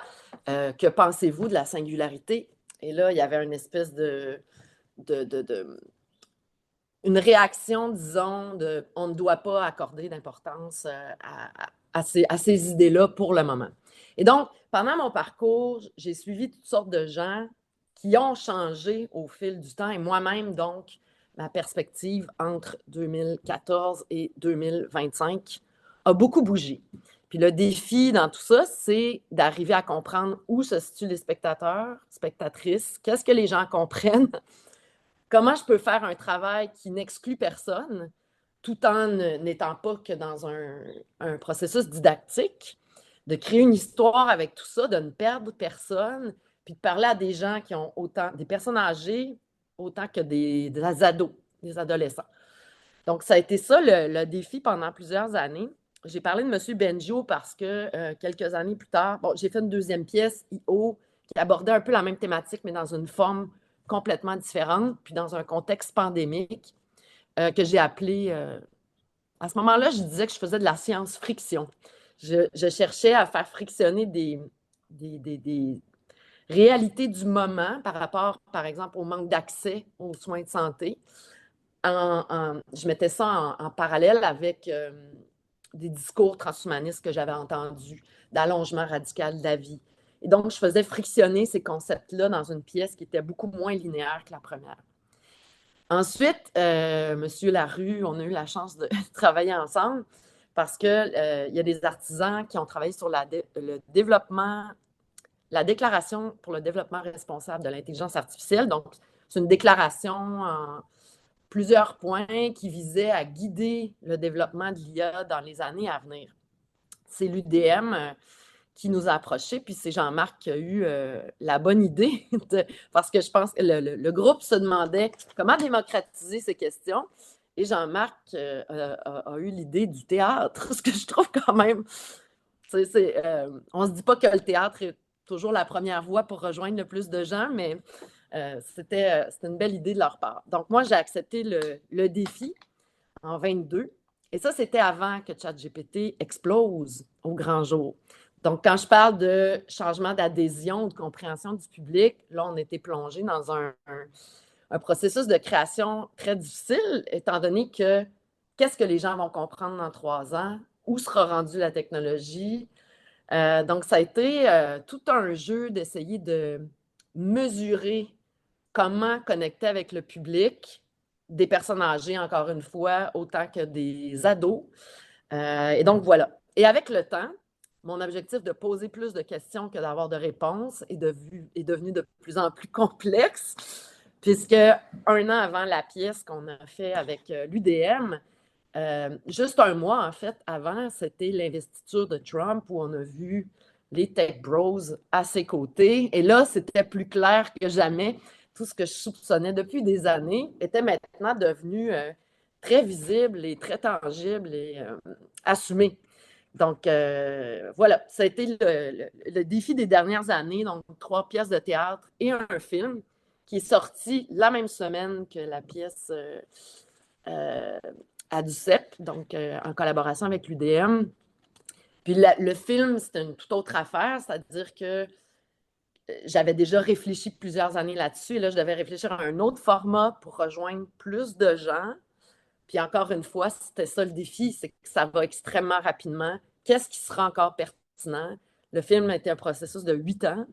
Donc, c'est difficile de se projeter quand on travaille dans un médium qui prend du temps, autant au niveau de la recherche d'argent que la digestion des concepts. Et donc, oui, c'est ça à quoi je fais face depuis plusieurs années. Je ne sais pas si ça répond bien, Julie Michel. Ben ouais, c'est un beau panorama de ta recherche et tes créations dans les dernières années. Ben, tu mentionnais justement des rencontres, par exemple, avec des biohackers berlinois. Tu mentionnais, si j'ai bien compris, probablement un entretien avec Benjio où tu lui posais certaines questions. Aussi, ben, on le voit autant dans ton premier spectacle post-humain que dans le documentaire paru plus récemment. Tu travailles quand même beaucoup avec, disons, l'enquête, jusqu'à un certain point, le documentaire. Tu poses énormément de questions à énormément de gens du milieu, surtout, disons, sur tout le continuum de l'opinion, disons, autour de ces technologies-là. J'étais quand même curieuse de savoir, à travers, disons, tes rencontres avec tous ces acteurs-là, issus quand même de différents milieux, c'est quoi un peu je ne sais pas comment dire, mais un peu comme est-ce que tu as identifié des formes récurrentes, disons, de mise en récit, là, de promesses ou de peurs ou des visions du futur qui reviennent? Parce que tu parles à beaucoup de gens. Je serais curieuse de voir, ouais, qu'est-ce que... Bien, il y a, le mouvement transhumaniste est extrêmement vaste. Là, en fait, on parle d'IA aujourd'hui, mais c'est jamais très loin des idées transhumanistes. Ça fait partie du truc. Donc, si jamais vous voulez que je revienne plus vers l'IA, vous me le direz. Il y a une forme de... Ils ont beaucoup de différences. Personne ne pense pareil. Il y a des transhumanistes qui sont très progressistes. Il y en a qui sont au centre. Il y en a qui sont très à droite, à l'extrême droite. Donc, politiquement, personne ne pense pareil. Ensuite, ce qu'on a envie de devenir, dans quel futur on se projette, il y a des similitudes, mais ce n'est pas la même chose pour tout le monde. Puis le niveau d'adhésion non plus n'est pas le même. C'est-à-dire qu'il y en a pour qui c'est carrément presque une religion, une idéologie. Il y en a pour qui c'est un mouvement qui les intéresse. Donc, c'est très, très, très varié. Et ce qu'ils ont en commun, ce que je remarque, c'est un besoin de contrôle. Ça, c'est chez tout le monde. Donc, l'envie de prendre le dessus sur notre biologie, un besoin de contrôle. Et ça, en général, dans la population générale, on a tous un peu ça. Puis dans les récits, il y a beaucoup d'espoir. Mais ce qui m'intéresse surtout, en fait, c'est que les lignes sont difficiles à définir. C'est-à-dire que dans ma pièce I.O., j'ai raconté l'histoire de mon père parce qu'en pandémie, il a manqué de soins de base. Donc, un changement de pansement aurait suffi à sauver sa condition, mais pas d'infirmière disponible. Donc, se retrouve à l'hôpital, la plaie évolue. Et donc, 89 jours d'hospitalisation. Et on a perdu le contrôle. Mon père a vraiment manqué de soins alors que ça aurait pu être beaucoup plus simple que ça. Ensuite, la médecine a performé, a tenté par tous les moyens d'allonger la vie de mon père radicalement, tout comme le transhumanisme essaie de le faire. Donc, ça m'amuse d'essayer de tracer la ligne parce que pour moi, en ce moment, la médecine traditionnelle est dans une logique de performance. Et quand les transhumanistes acceptent de porter le titre publiquement, souvent, ils vont faire rire d'eux ou ne seront pas pris au sérieux, mais l'idée, c'est que la technologie nous aide à prolonger la vie, arrêter la souffrance. C'est un peu ce que la médecine fait. Donc, les lignes ne sont pas si claires que ça. Donc, autant dans la médecine que dans les récits transhumanistes, je retrouve beaucoup de choses qui le même souci de performance, la même foi envers la technologie. C'est pas tout le personnel médical là, qui dit allez, faut que l'IA prenne le dessus sur toutes les opérations, mais il y a un enthousiasme et un espoir qui est très similaire dans ces deux milieux-là. Je dirais que ce serait ça. Oui, puis tu mentionnais aussi un peu au début, évidemment, là, cette notion-là de contrôle, mais aussi l'espoir qui est toujours un peu tourné vers le futur. Tu sais, des technologies souvent qui se disent amélioratives, puis qui veulent performer un peu le futur de plusieurs secteurs, dont celui de la médecine. J'ai l'impression qu'il y a quand même tout un discours axé, c'est ça, autour de spéculation, tu sais, du futur. Puis, je me demandais, toi, comment tu travailles artistiquement avec ces formes-là de projection? Tu sais, je pense justement à une vie intelligente où tu as comme décidé un peu de reprendre d'une certaine manière les mécanismes justement de spéculation du futur, mais de manière plus démocratique en invitant le public à prospecter sur des formes d'avenir où on aurait à cohabiter là, justement avec l'IA, mais de manière peut-être un petit peu plus éthique puis démocratique.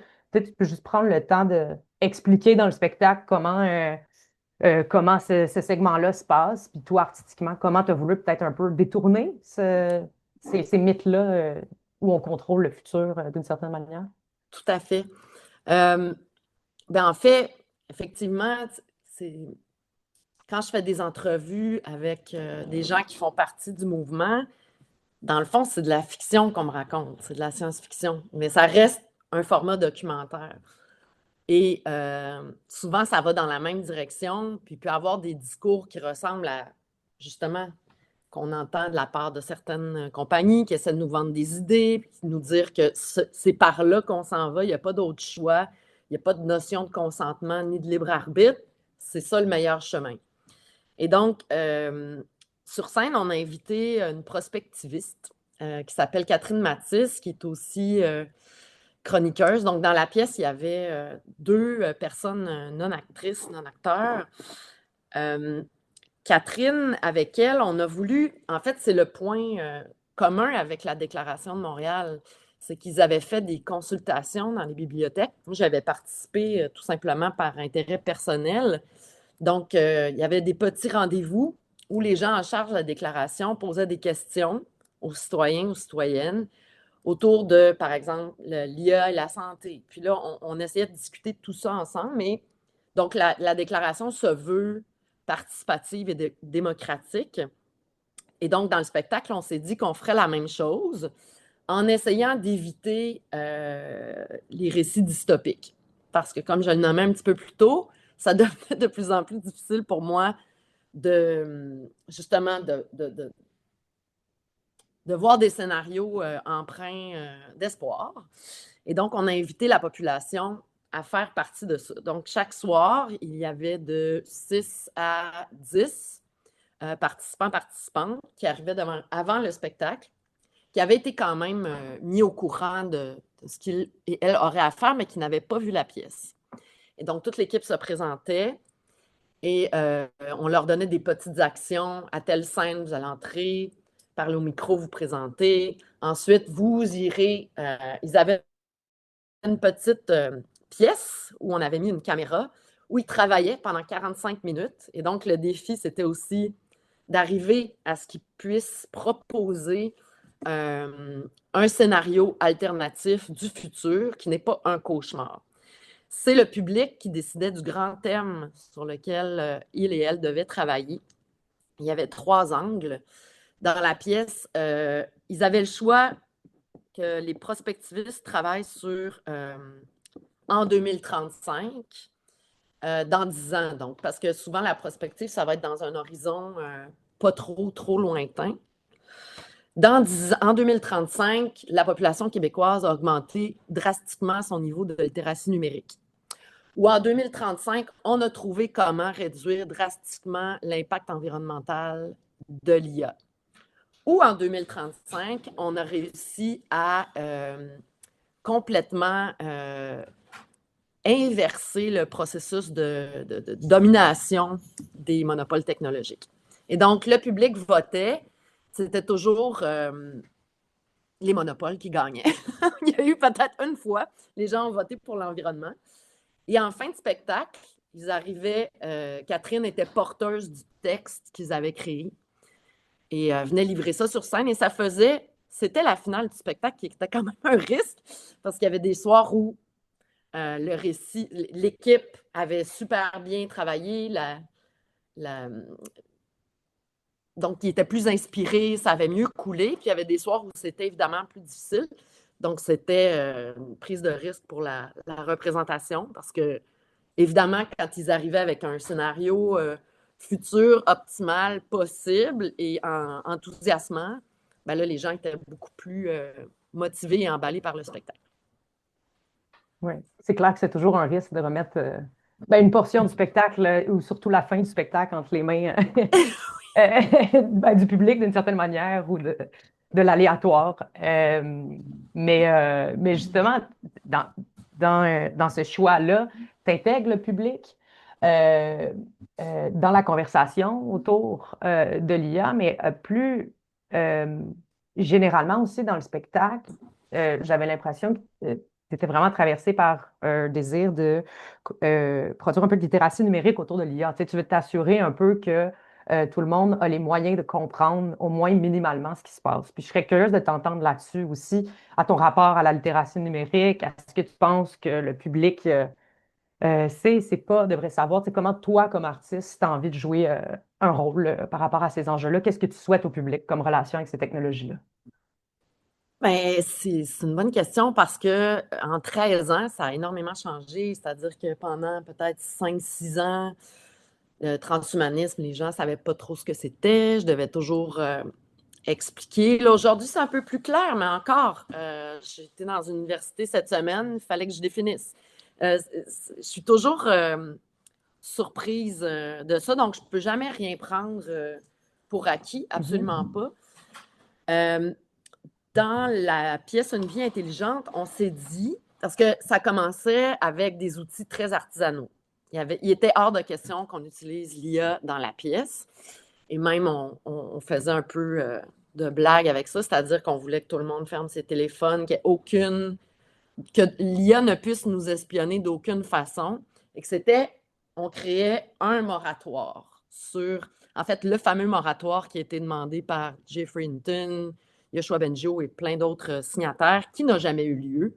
Donc, on s'est dit, ce spectacle-là, ça va servir à faire une pause, où on va prendre une grande respiration, on va être ensemble, puis on va essayer de visiter différents aspects de l'IA qui étaient toujours autour de, c'est ça, de la littératie numérique, comme je le nommais, de la reprise de contrôle puis l'environnement. Évidemment, le défi de ça, c'est il y a des gens qui ne savaient pas grand-chose, il y a des gens pour qui on remâchait des concepts, mais d'une autre manière qu'ils connaissaient. Donc, la littératie numérique est complexe. Mais je remarque, bien sûr, qu'il y a un décalage énorme entre l'Europe et l'Amérique à ce niveau-là, que je m'explique mal. Mais oui, quand on parle de surveillance, quand on parle de protéger ses données, de se méfier, j'ai été quelques fois en Allemagne, c'est certain que, mon mari est allemand, c'est certain que leur rapport aux données n'est pas du tout le même qu'ici. Là-bas, je peux voir des publicités de Firefox à Berlin, mais ici, on commence à peine à comprendre que peut-être qu'il y a des plateformes alternatives qu'on devrait encourager. Donc, à la fin du spectacle, on proposait des solutions concrètes. Le spectacle n'était pas le lieu de ça, mais à la toute fin, on proposait, selon les 3 angles, des solutions plus écologiques, comment augmenter son niveau de littératie, comment on peut lire, s'informer sur tel et tel sujet, et quelles sont les plateformes alternatives qui tentent de faire exister le numérique autrement. Donc, il y a une part qui est faite pendant le spectacle. En fait, je pense que l'élan pour nous, c'est pas de régler tous les problèmes, c'est de donner des outils aux gens pour prendre des décisions.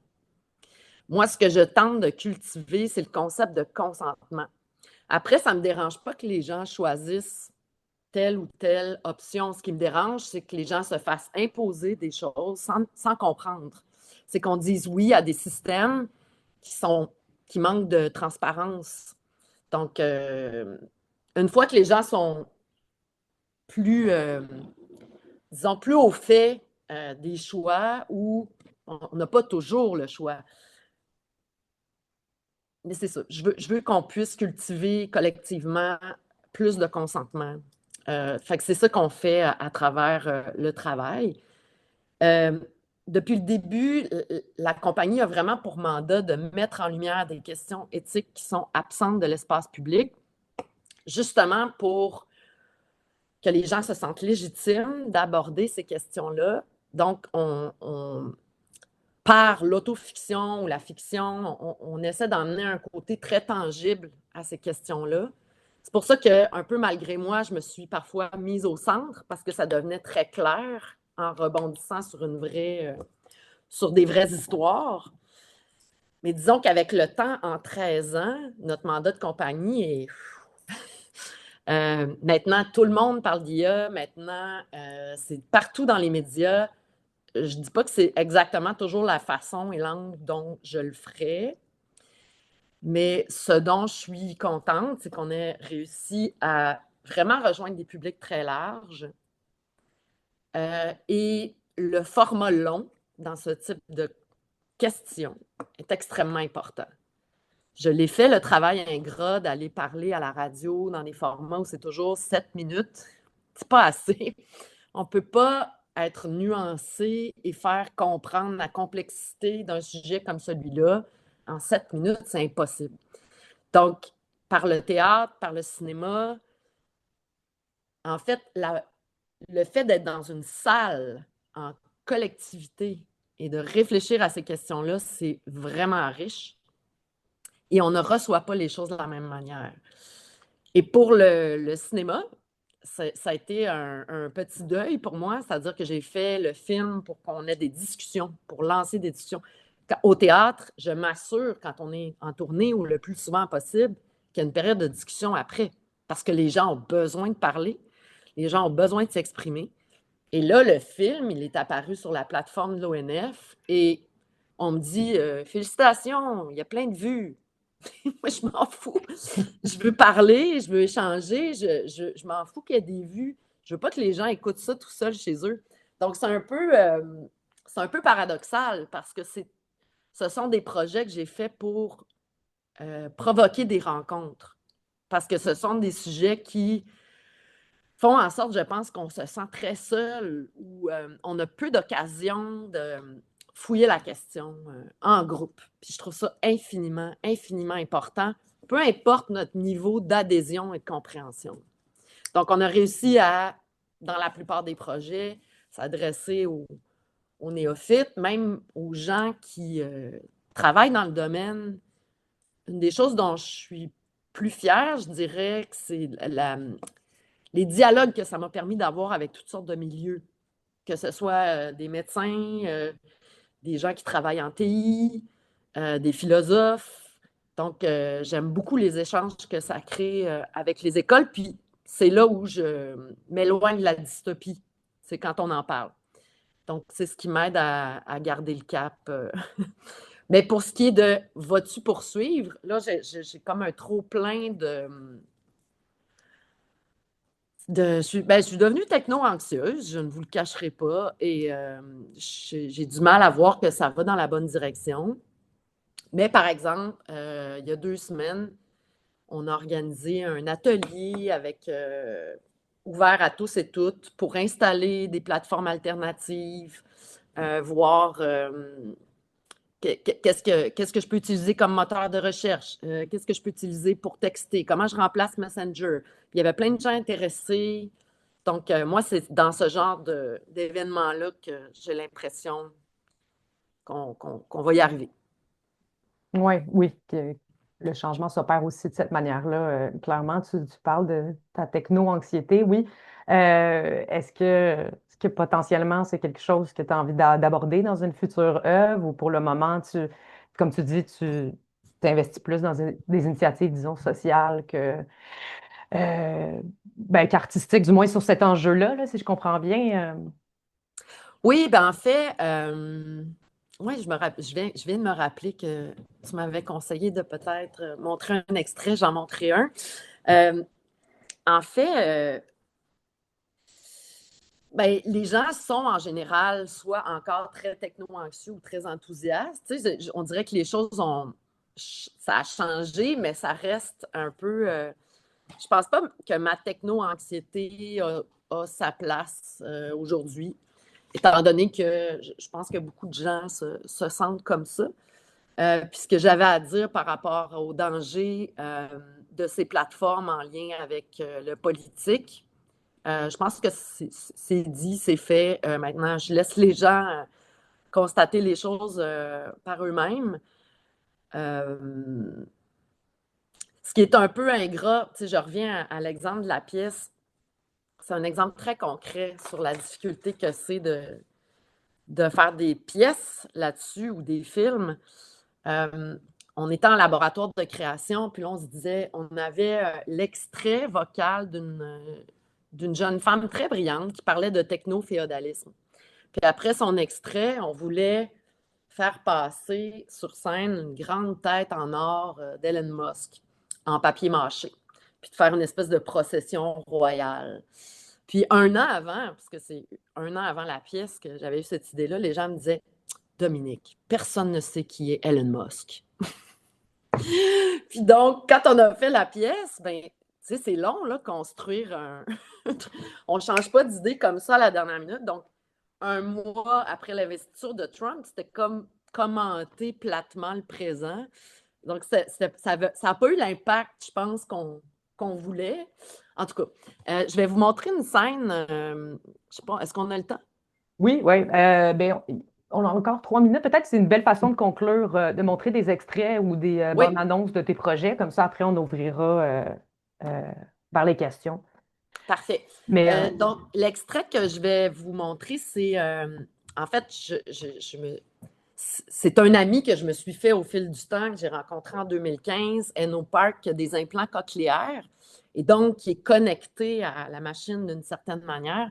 Sa démarche à lui, ça a commencé parce qu'il se disait j'ai deux ordinateurs programmés connectés à mon cerveau, je suis programmeur informatique et je ne peux pas les contrôler, les ouvrir, en faire ce que je veux.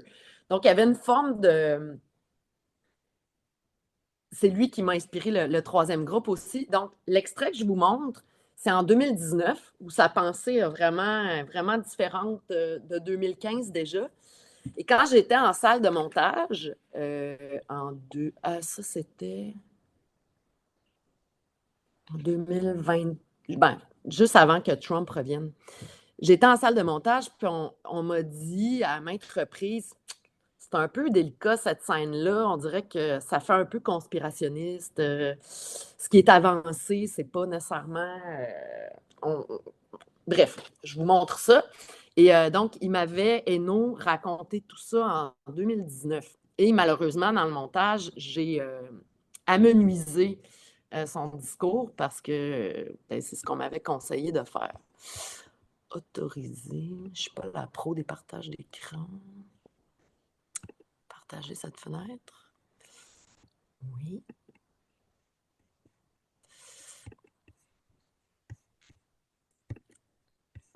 Est-ce que ça va? oui. C'est pas lui. Il manque par contre le son. Pardon? Je pense qu'il manque le son, à moins que ce soit mon. Ce qu'il faudrait Non, faire, moi aussi, on n'entend pas. ce qu'il Excuse-moi. faudrait faire, c'est arrêter le partage et le repartager. Il y a une OK. petite fenêtre où il faut dire partager l'audio également lorsque vous partagez Ah, l'écran. autoriser.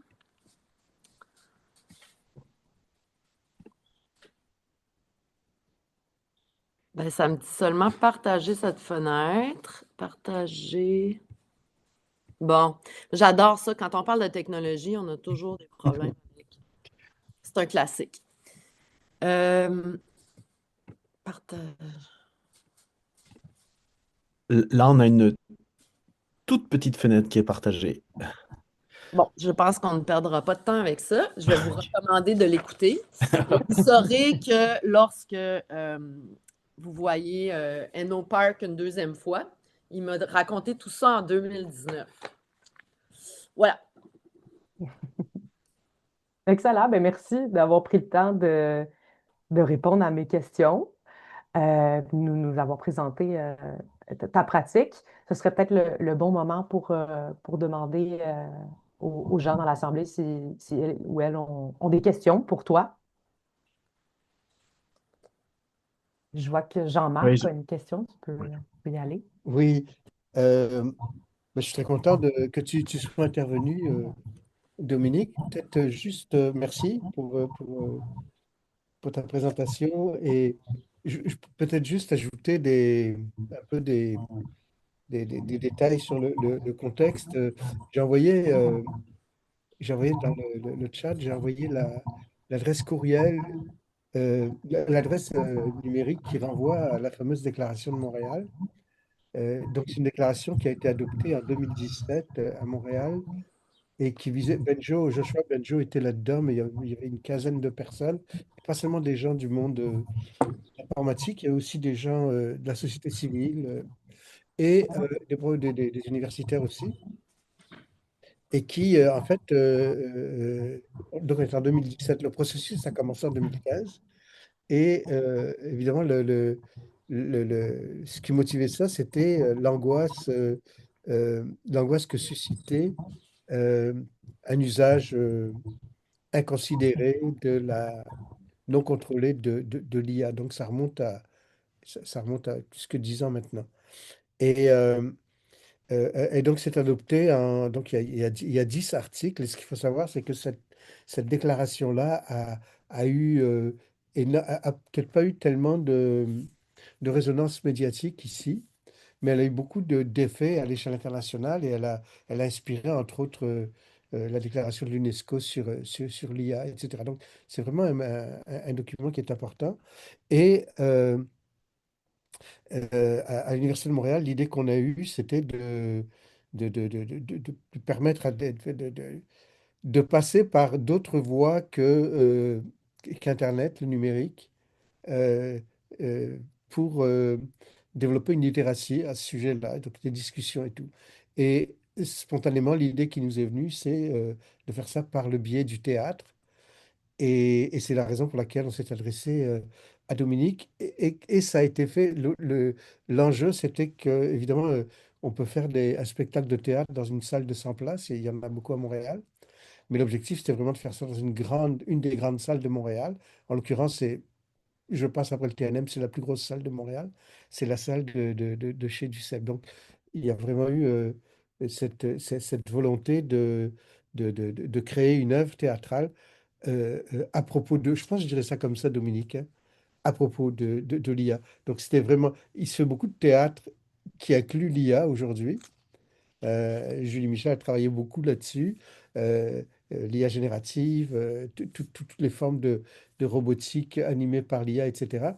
Mais là, l'objectif, c'était vraiment, peut-être un peu naïf, mais c'était le côté humain. Donc, on dit, est-ce qu'on peut parler de l'IA sans avoir recours à l'IA? Et, euh, et le meilleur forum pour le faire, bien, c'était le théâtre. Et Dominique je dirais ça comme ça, Dominique, tu me corrigeras.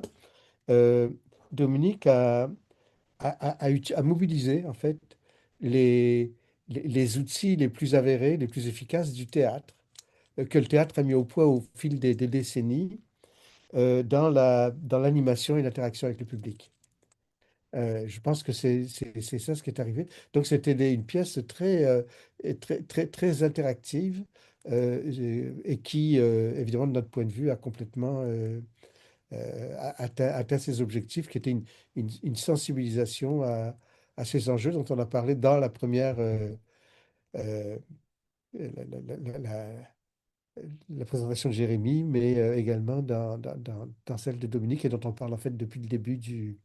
En fait, c'est un peu l'objectif aussi de notre séminaire de sensibiliser et de développer une littératie à propos de l'IA et surtout de l'IA générative. Alors, je voulais juste apporter ce... Voilà. Et je dois dire que Dominique est une des rares au théâtre à travailler ces questions-là qui sont des questions fondamentales, quoi. C'est un théâtre engagé, d'une certaine façon. Merci beaucoup. Ben, parfait, je vois qu'il y a une autre Oui, question. Oui, Olivier. Olivier. Olivier, Ouais, oh, vas-y, Olivier. Julie Michel. Excuse-moi. Je te laisse. Je veux pas. Ah non, non, c'est bon, c'est bon. Oui, merci pour votre discussion, présentation, c'est super intéressant. Oui. Donc moi, je suis doctorant là, à l'Université de Montréal, puis vous faites exactement ce sur quoi ce qui m'intéresse en fait dans mes recherches, donc c'est absolument fascinant.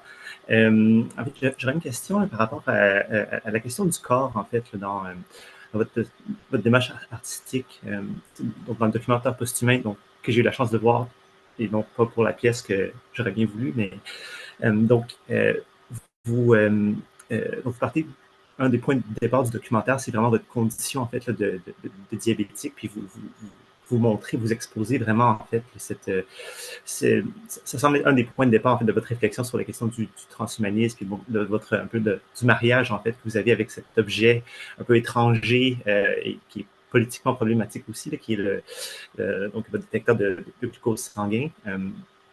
Donc, en fait, dans cette ère, en fait, très IA, très voilà, cybernétique, avec tous les différents récits justement d'allongement de la vie, d'aller un peu dérégler ou changer, en tout cas, les mécanismes cellulaires. Donc, vous exposez dans le documentaire justement toutes ces personnes qui tentent de repousser, en fait, les limites du corps humain, repousser les limites du vieillissement, et aussi avec les gens, justement, qui cherchent à télécharger éventuellement leur conscience dans un objet peut-être informatique.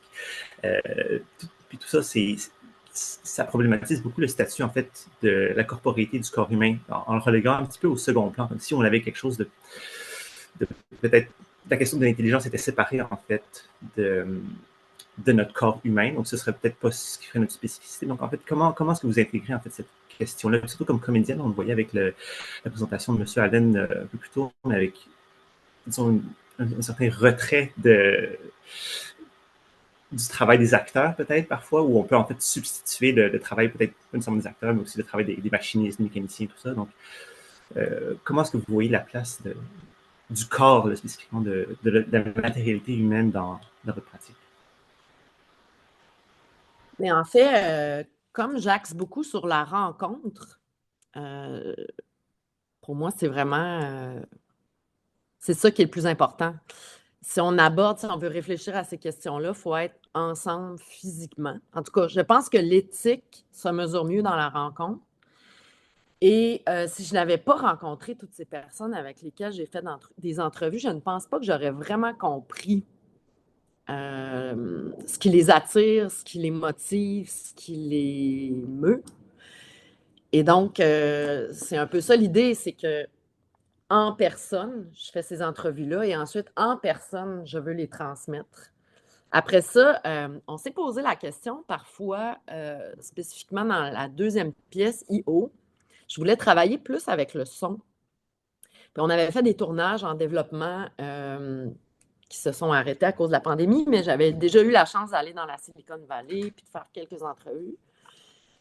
Et puis, je voulais qu'on n'entende que la voix des gens avec lesquels j'avais fait des entrevues, puis ça n'a pas passé avec l'équipe. On me disait, non, on doit les voir parce que c'est dans leur œil. C'est quand on les voit, on dirait qu'on s'attache davantage, qu'on comprend mieux.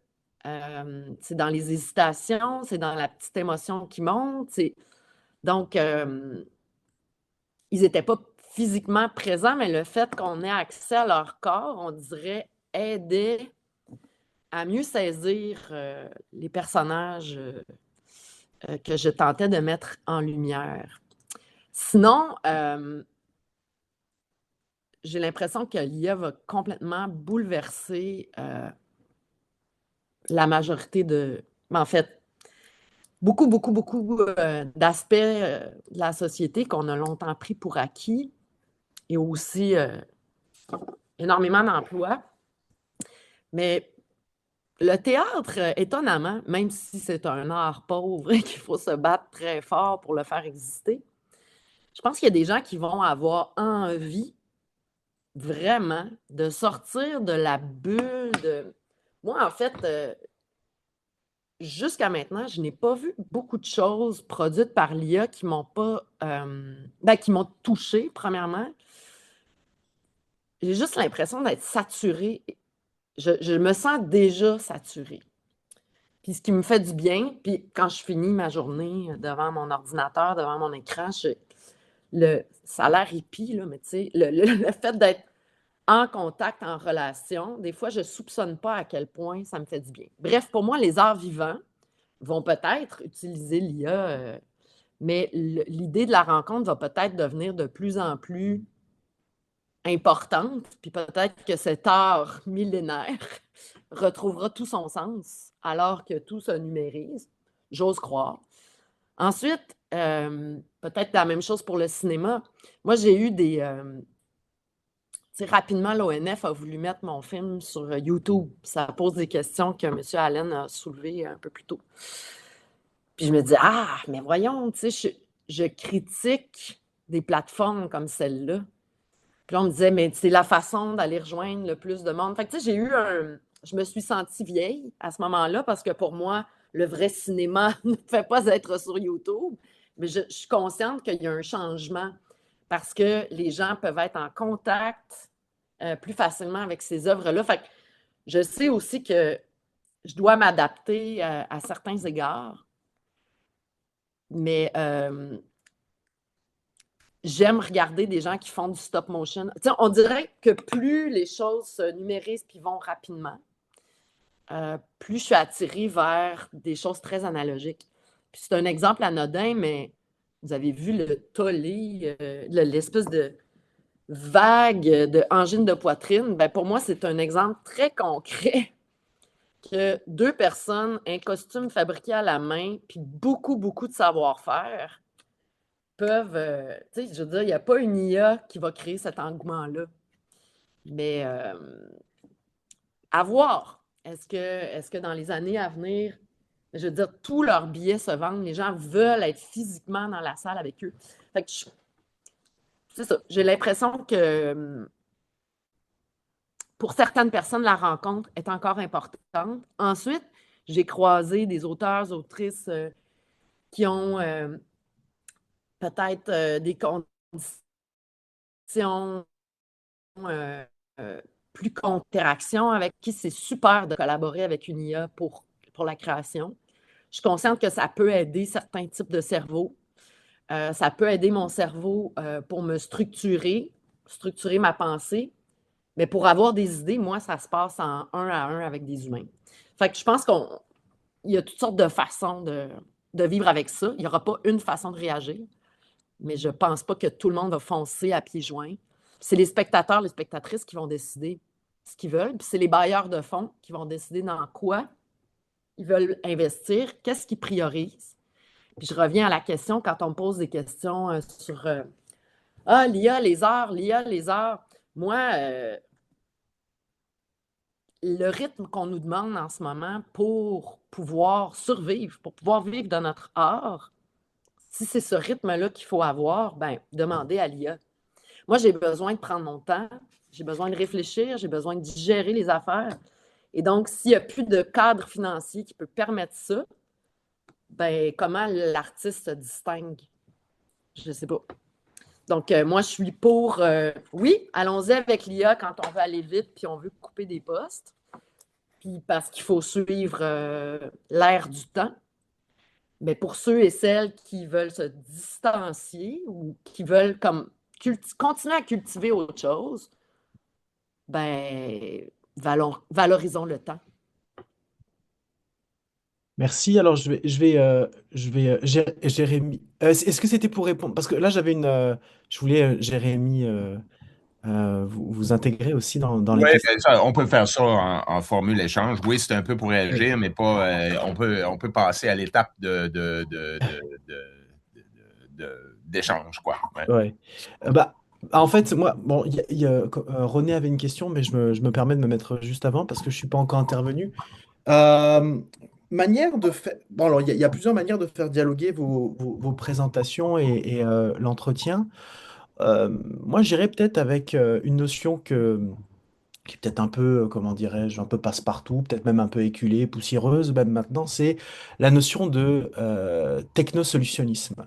Pour penser l'IA. Je commencerai par vos travaux, vos réflexions, les personnes que vous avez rencontrées, Dominique, qui se revendiquent ou pas du transhumanisme. Il y a quand même beaucoup de travaux. Alors peut-être si on se concentre plus spécifiquement sur les transhumanistes qui grenouillent un peu dans la Silicon Valley, il y a quand même beaucoup de travaux qui montrent qu'il y a une forme d'adéquation, de continuité entre l'idéologie néolibérale et le transhumanisme, c'est-à-dire l'augmentation du corps humain, des capacités à des fins de performance et de, comment dirais-je, de tenir la course dans un système confronté à une compétition sociale féroce. D'ailleurs, il y a beaucoup de travaux qui font le lien aussi à partir de certaines réflexions sur le darwinisme social vanté par certains transhumanistes aussi bien à l'extrême droite que progressiste. Bon, je pas. Bon, Elia apparaît souvent comme une solution, comment dirais-je, pour la productivité, confrontée effectivement à des baisses d'investissement dans différents milieux, la culture en premier lieu.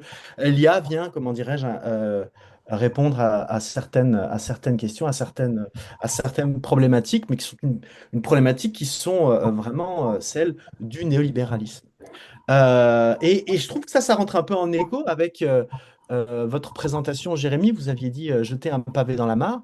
Par exemple, en montrant qu'effectivement, bah, l'IA, ça peut permettre de compenser l'art polluant qu'est le cinéma. Mais je m'étais posé la question à savoir, oui, mais si on utilise l'IA en plus de ce qu'on fait déjà pour certaines grosses productions, déplacer des camions entiers, c'est pas une alternative, c'est une addition à quelque chose qui est extrêmement polluant. Comment dirais-je, les syndicats qui s'élèvent, et à raison, par exemple, que ce soit les scénaristes ou quoi, qui voient la destruction d'emplois qui est en train de venir. Alors, c'est sûr que dans le cinéma indépendant, on a peut-être moins accès à du financement. L'IA peut éventuellement compenser cette difficulté, mais ce que je veux dire par là, c'est pas vraiment une question, mais c'est plutôt une réflexion qui manquait même dans certaines interventions que j'ai entendues les fois précédentes sur le contexte socio-économique dans lequel l'IA générative s'étend. On est confronté dans notre petit bulle où on voit les intérêts immédiats, mais et on tend à oublier on parle par exemple d'une crise économique majeure type subprimes, qui n'est pas liée à la bulle spéculative de l'IA, mais qui participe du fait de la destruction d'emplois avec la situation géopolitique. Je ne reviens pas là-dessus. Mais en tout cas, ça pour dire, est-ce que vous réfléchissez aussi, euh, comment dirais-je, avec une certaine distance quant aux impacts considérables, qu'ils soient socio-économiques, environnementaux, posés par l'IA? Et est-ce que cette réflexion-là joue un rôle absolument fondamental dans le fait d'être réfractaire quant à l'utilisation de l'IA générative? Moi, je le dis à titre personnel, je vois les effets de l'IA générative dans le milieu de l'enseignement, dans le milieu universitaire. Moi, je suis de plus en plus de ceux qui souhaitent l'interdire purement et simplement, avec tous les problèmes que ça présuppose. Enfin, je lance l'idée comme ça, vous répondez comme vous le souhaitez, Dominique ou Jérémy. Ben, je peux peut-être y aller. Et le contexte, l'idée du contexte est super important. Si je ramène ça à il y a plusieurs choses qui ont été dites dans quelques interventions. Le fait, bon, premièrement, si je parle de l'industrie du cinéma, il est très concentré à Montréal. Donc, si on est à Montréal, on ne vit pas la situation de la même façon qu'on la vit en région. On n'a pas accès aux mêmes ressources, on n'a pas accès aux mêmes financements. Juste aller et ça, je partage tout à fait avec Dominique l'idée de, moi, le cinéma, je le vis en salle, j'aime aller en salle, c'est comme ça que je l'ai toujours vu. Je suis toujours très... je vois mon fils qui écoute un film classique sur son iPhone, je dis, mais qu'est-ce que tu fais? Il dit, papa, c'est comme ça qu'on fait maintenant. Donc, il y a une question de génération, il y a une question de lieu où on se trouve. Aller voir du cinéma en région, ben, la plupart des communautés n'ont plus de cinéma, ils ne peuvent pas. Donc, c'est la seule façon de le voir, c'est sur les réseaux. Donc toutes ces questions-là, et je pourrais même aller plus loin, j'ai découvert un phénomène, toute cette question du cinéma IA, comme comme nous, on le perçoit dans les pays occidentaux où on a des industries structurées, des syndicats. J'ai un étudiant qui a terminé maintenant, mais qui était tunisien. Et je pense juste à le premier concours global de court-métrage IA que Google a lancé l'an dernier. C'est un animateur tunisien qui l'a gagné. Le prix, c'est $1 million US là, pour un court-métrage. C'est insensé ce que ça représente. Bon, la visibilité pour son film. Ensuite, les moyens qu'il va avoir pour faire le suivant. Le contexte est toujours très important. On est très, puis particulièrement les cinéastes et les artistes qui vivent à Montréal, vous êtes dans un contexte très privilégié, même par rapport à ceux qui vivent à l'extérieur. On n'a pas les mêmes ressources. Pour nous, en région, une des raisons pour lesquelles je me suis adapté au cinéma indépendant, c'est pas que je voulais pas faire des films avec des grosses équipes de 40, puis 60, puis 70 personnes. C'est pas possible si on vit pas à Montréal.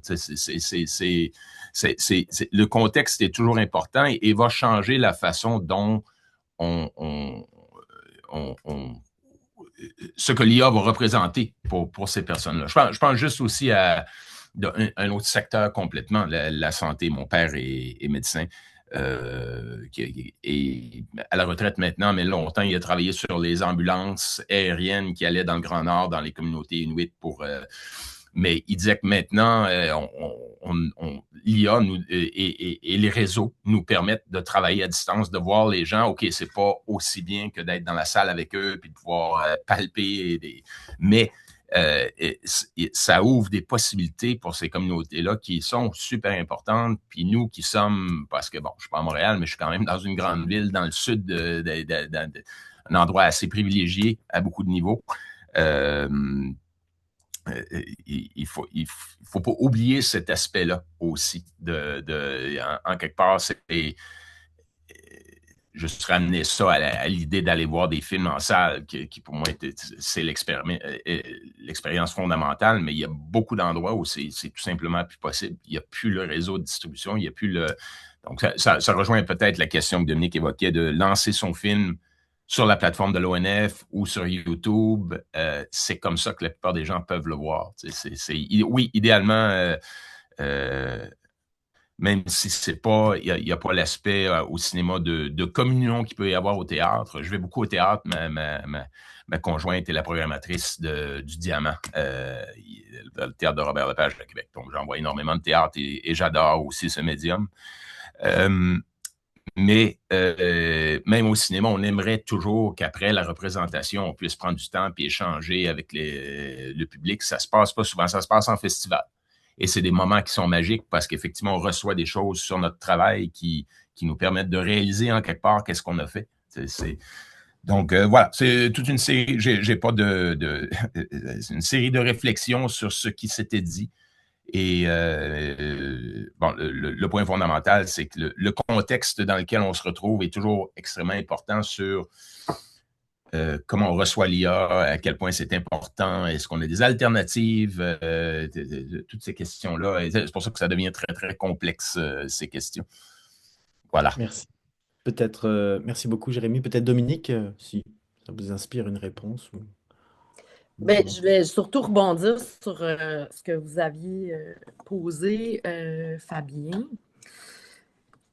En fait, pour moi, la question, c'est est-ce qu'on est dans un système économique qui permet de déployer tout ça? Je n'ai pas de problème avec l'IA comme telle. L'IA comme telle n'a pas d'intention. La compagnie derrière a une intention. Il y a un objectif. Donc, pour moi, en ce moment, c'est que les IA qui sont déployées ou qui sont les plus connues ou à ma portée, parce que je manque de capacité pour faire de l'open source chez moi, à la maison. J'aimerais bien que quelqu'un m'explique comment ça fonctionne. Ça viendra, j'espère. Excusez-moi, j'ai un chat très tannant que je dois... Un moment. Bon, ça ne s'invente pas.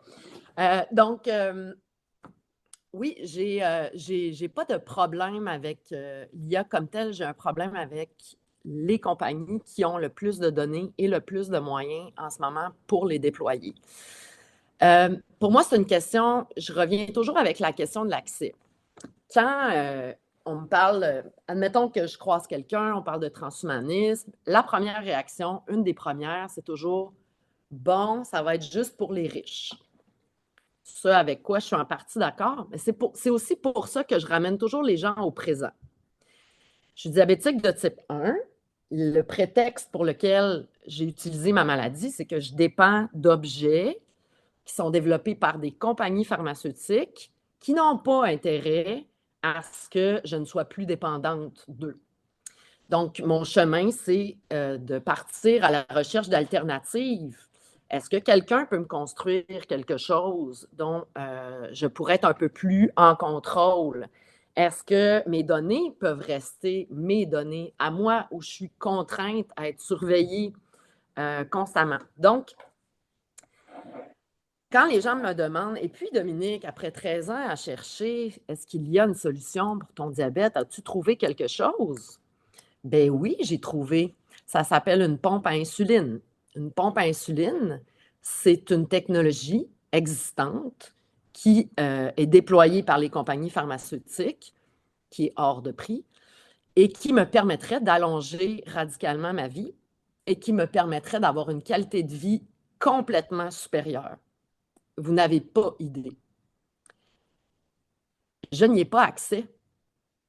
Au Québec, nous sommes la seule province qui ne donne pas accès aux pompes à insuline aux plus de 18 ans.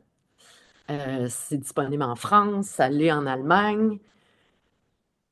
Et donc, je vis dans le présent un manque d'accès à une technologie qui me permettrait vraiment d'améliorer ma qualité de vie. Donc, pour moi, ce qui s'en vient, ce n'est que l'explosion des problèmes existants. Donc, si le système ne change pas, on va se retrouver exactement avec les mêmes problèmes qui seront exacerbés. Et donc, je ne crois pas que dans le monde actuel, on soit prêt à déployer ça à grande échelle, surtout pas si ce n'est pas développé par nous. Ou, en fait, c'est qu'en ce moment, il n'y a pas de compagnie qui représente mes valeurs. Je ne suis pas en confiance de partager mes idées créatives parce que je ne sais pas ce qui peut être fait avec mes données, mes idées.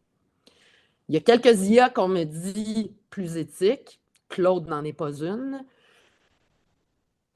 Mais jusqu'à preuve du contraire. Parce qu'on ne comprend pas ces systèmes, il y a une opacité. Donc, pour le moment, je ne trouve pas mon compte. Et c'est encore une question de financement et d'accès. Parce que est-ce que les universités auraient les budgets de Microsoft? Jamais. Comment on ferait pour essayer de déployer des systèmes aussi efficaces?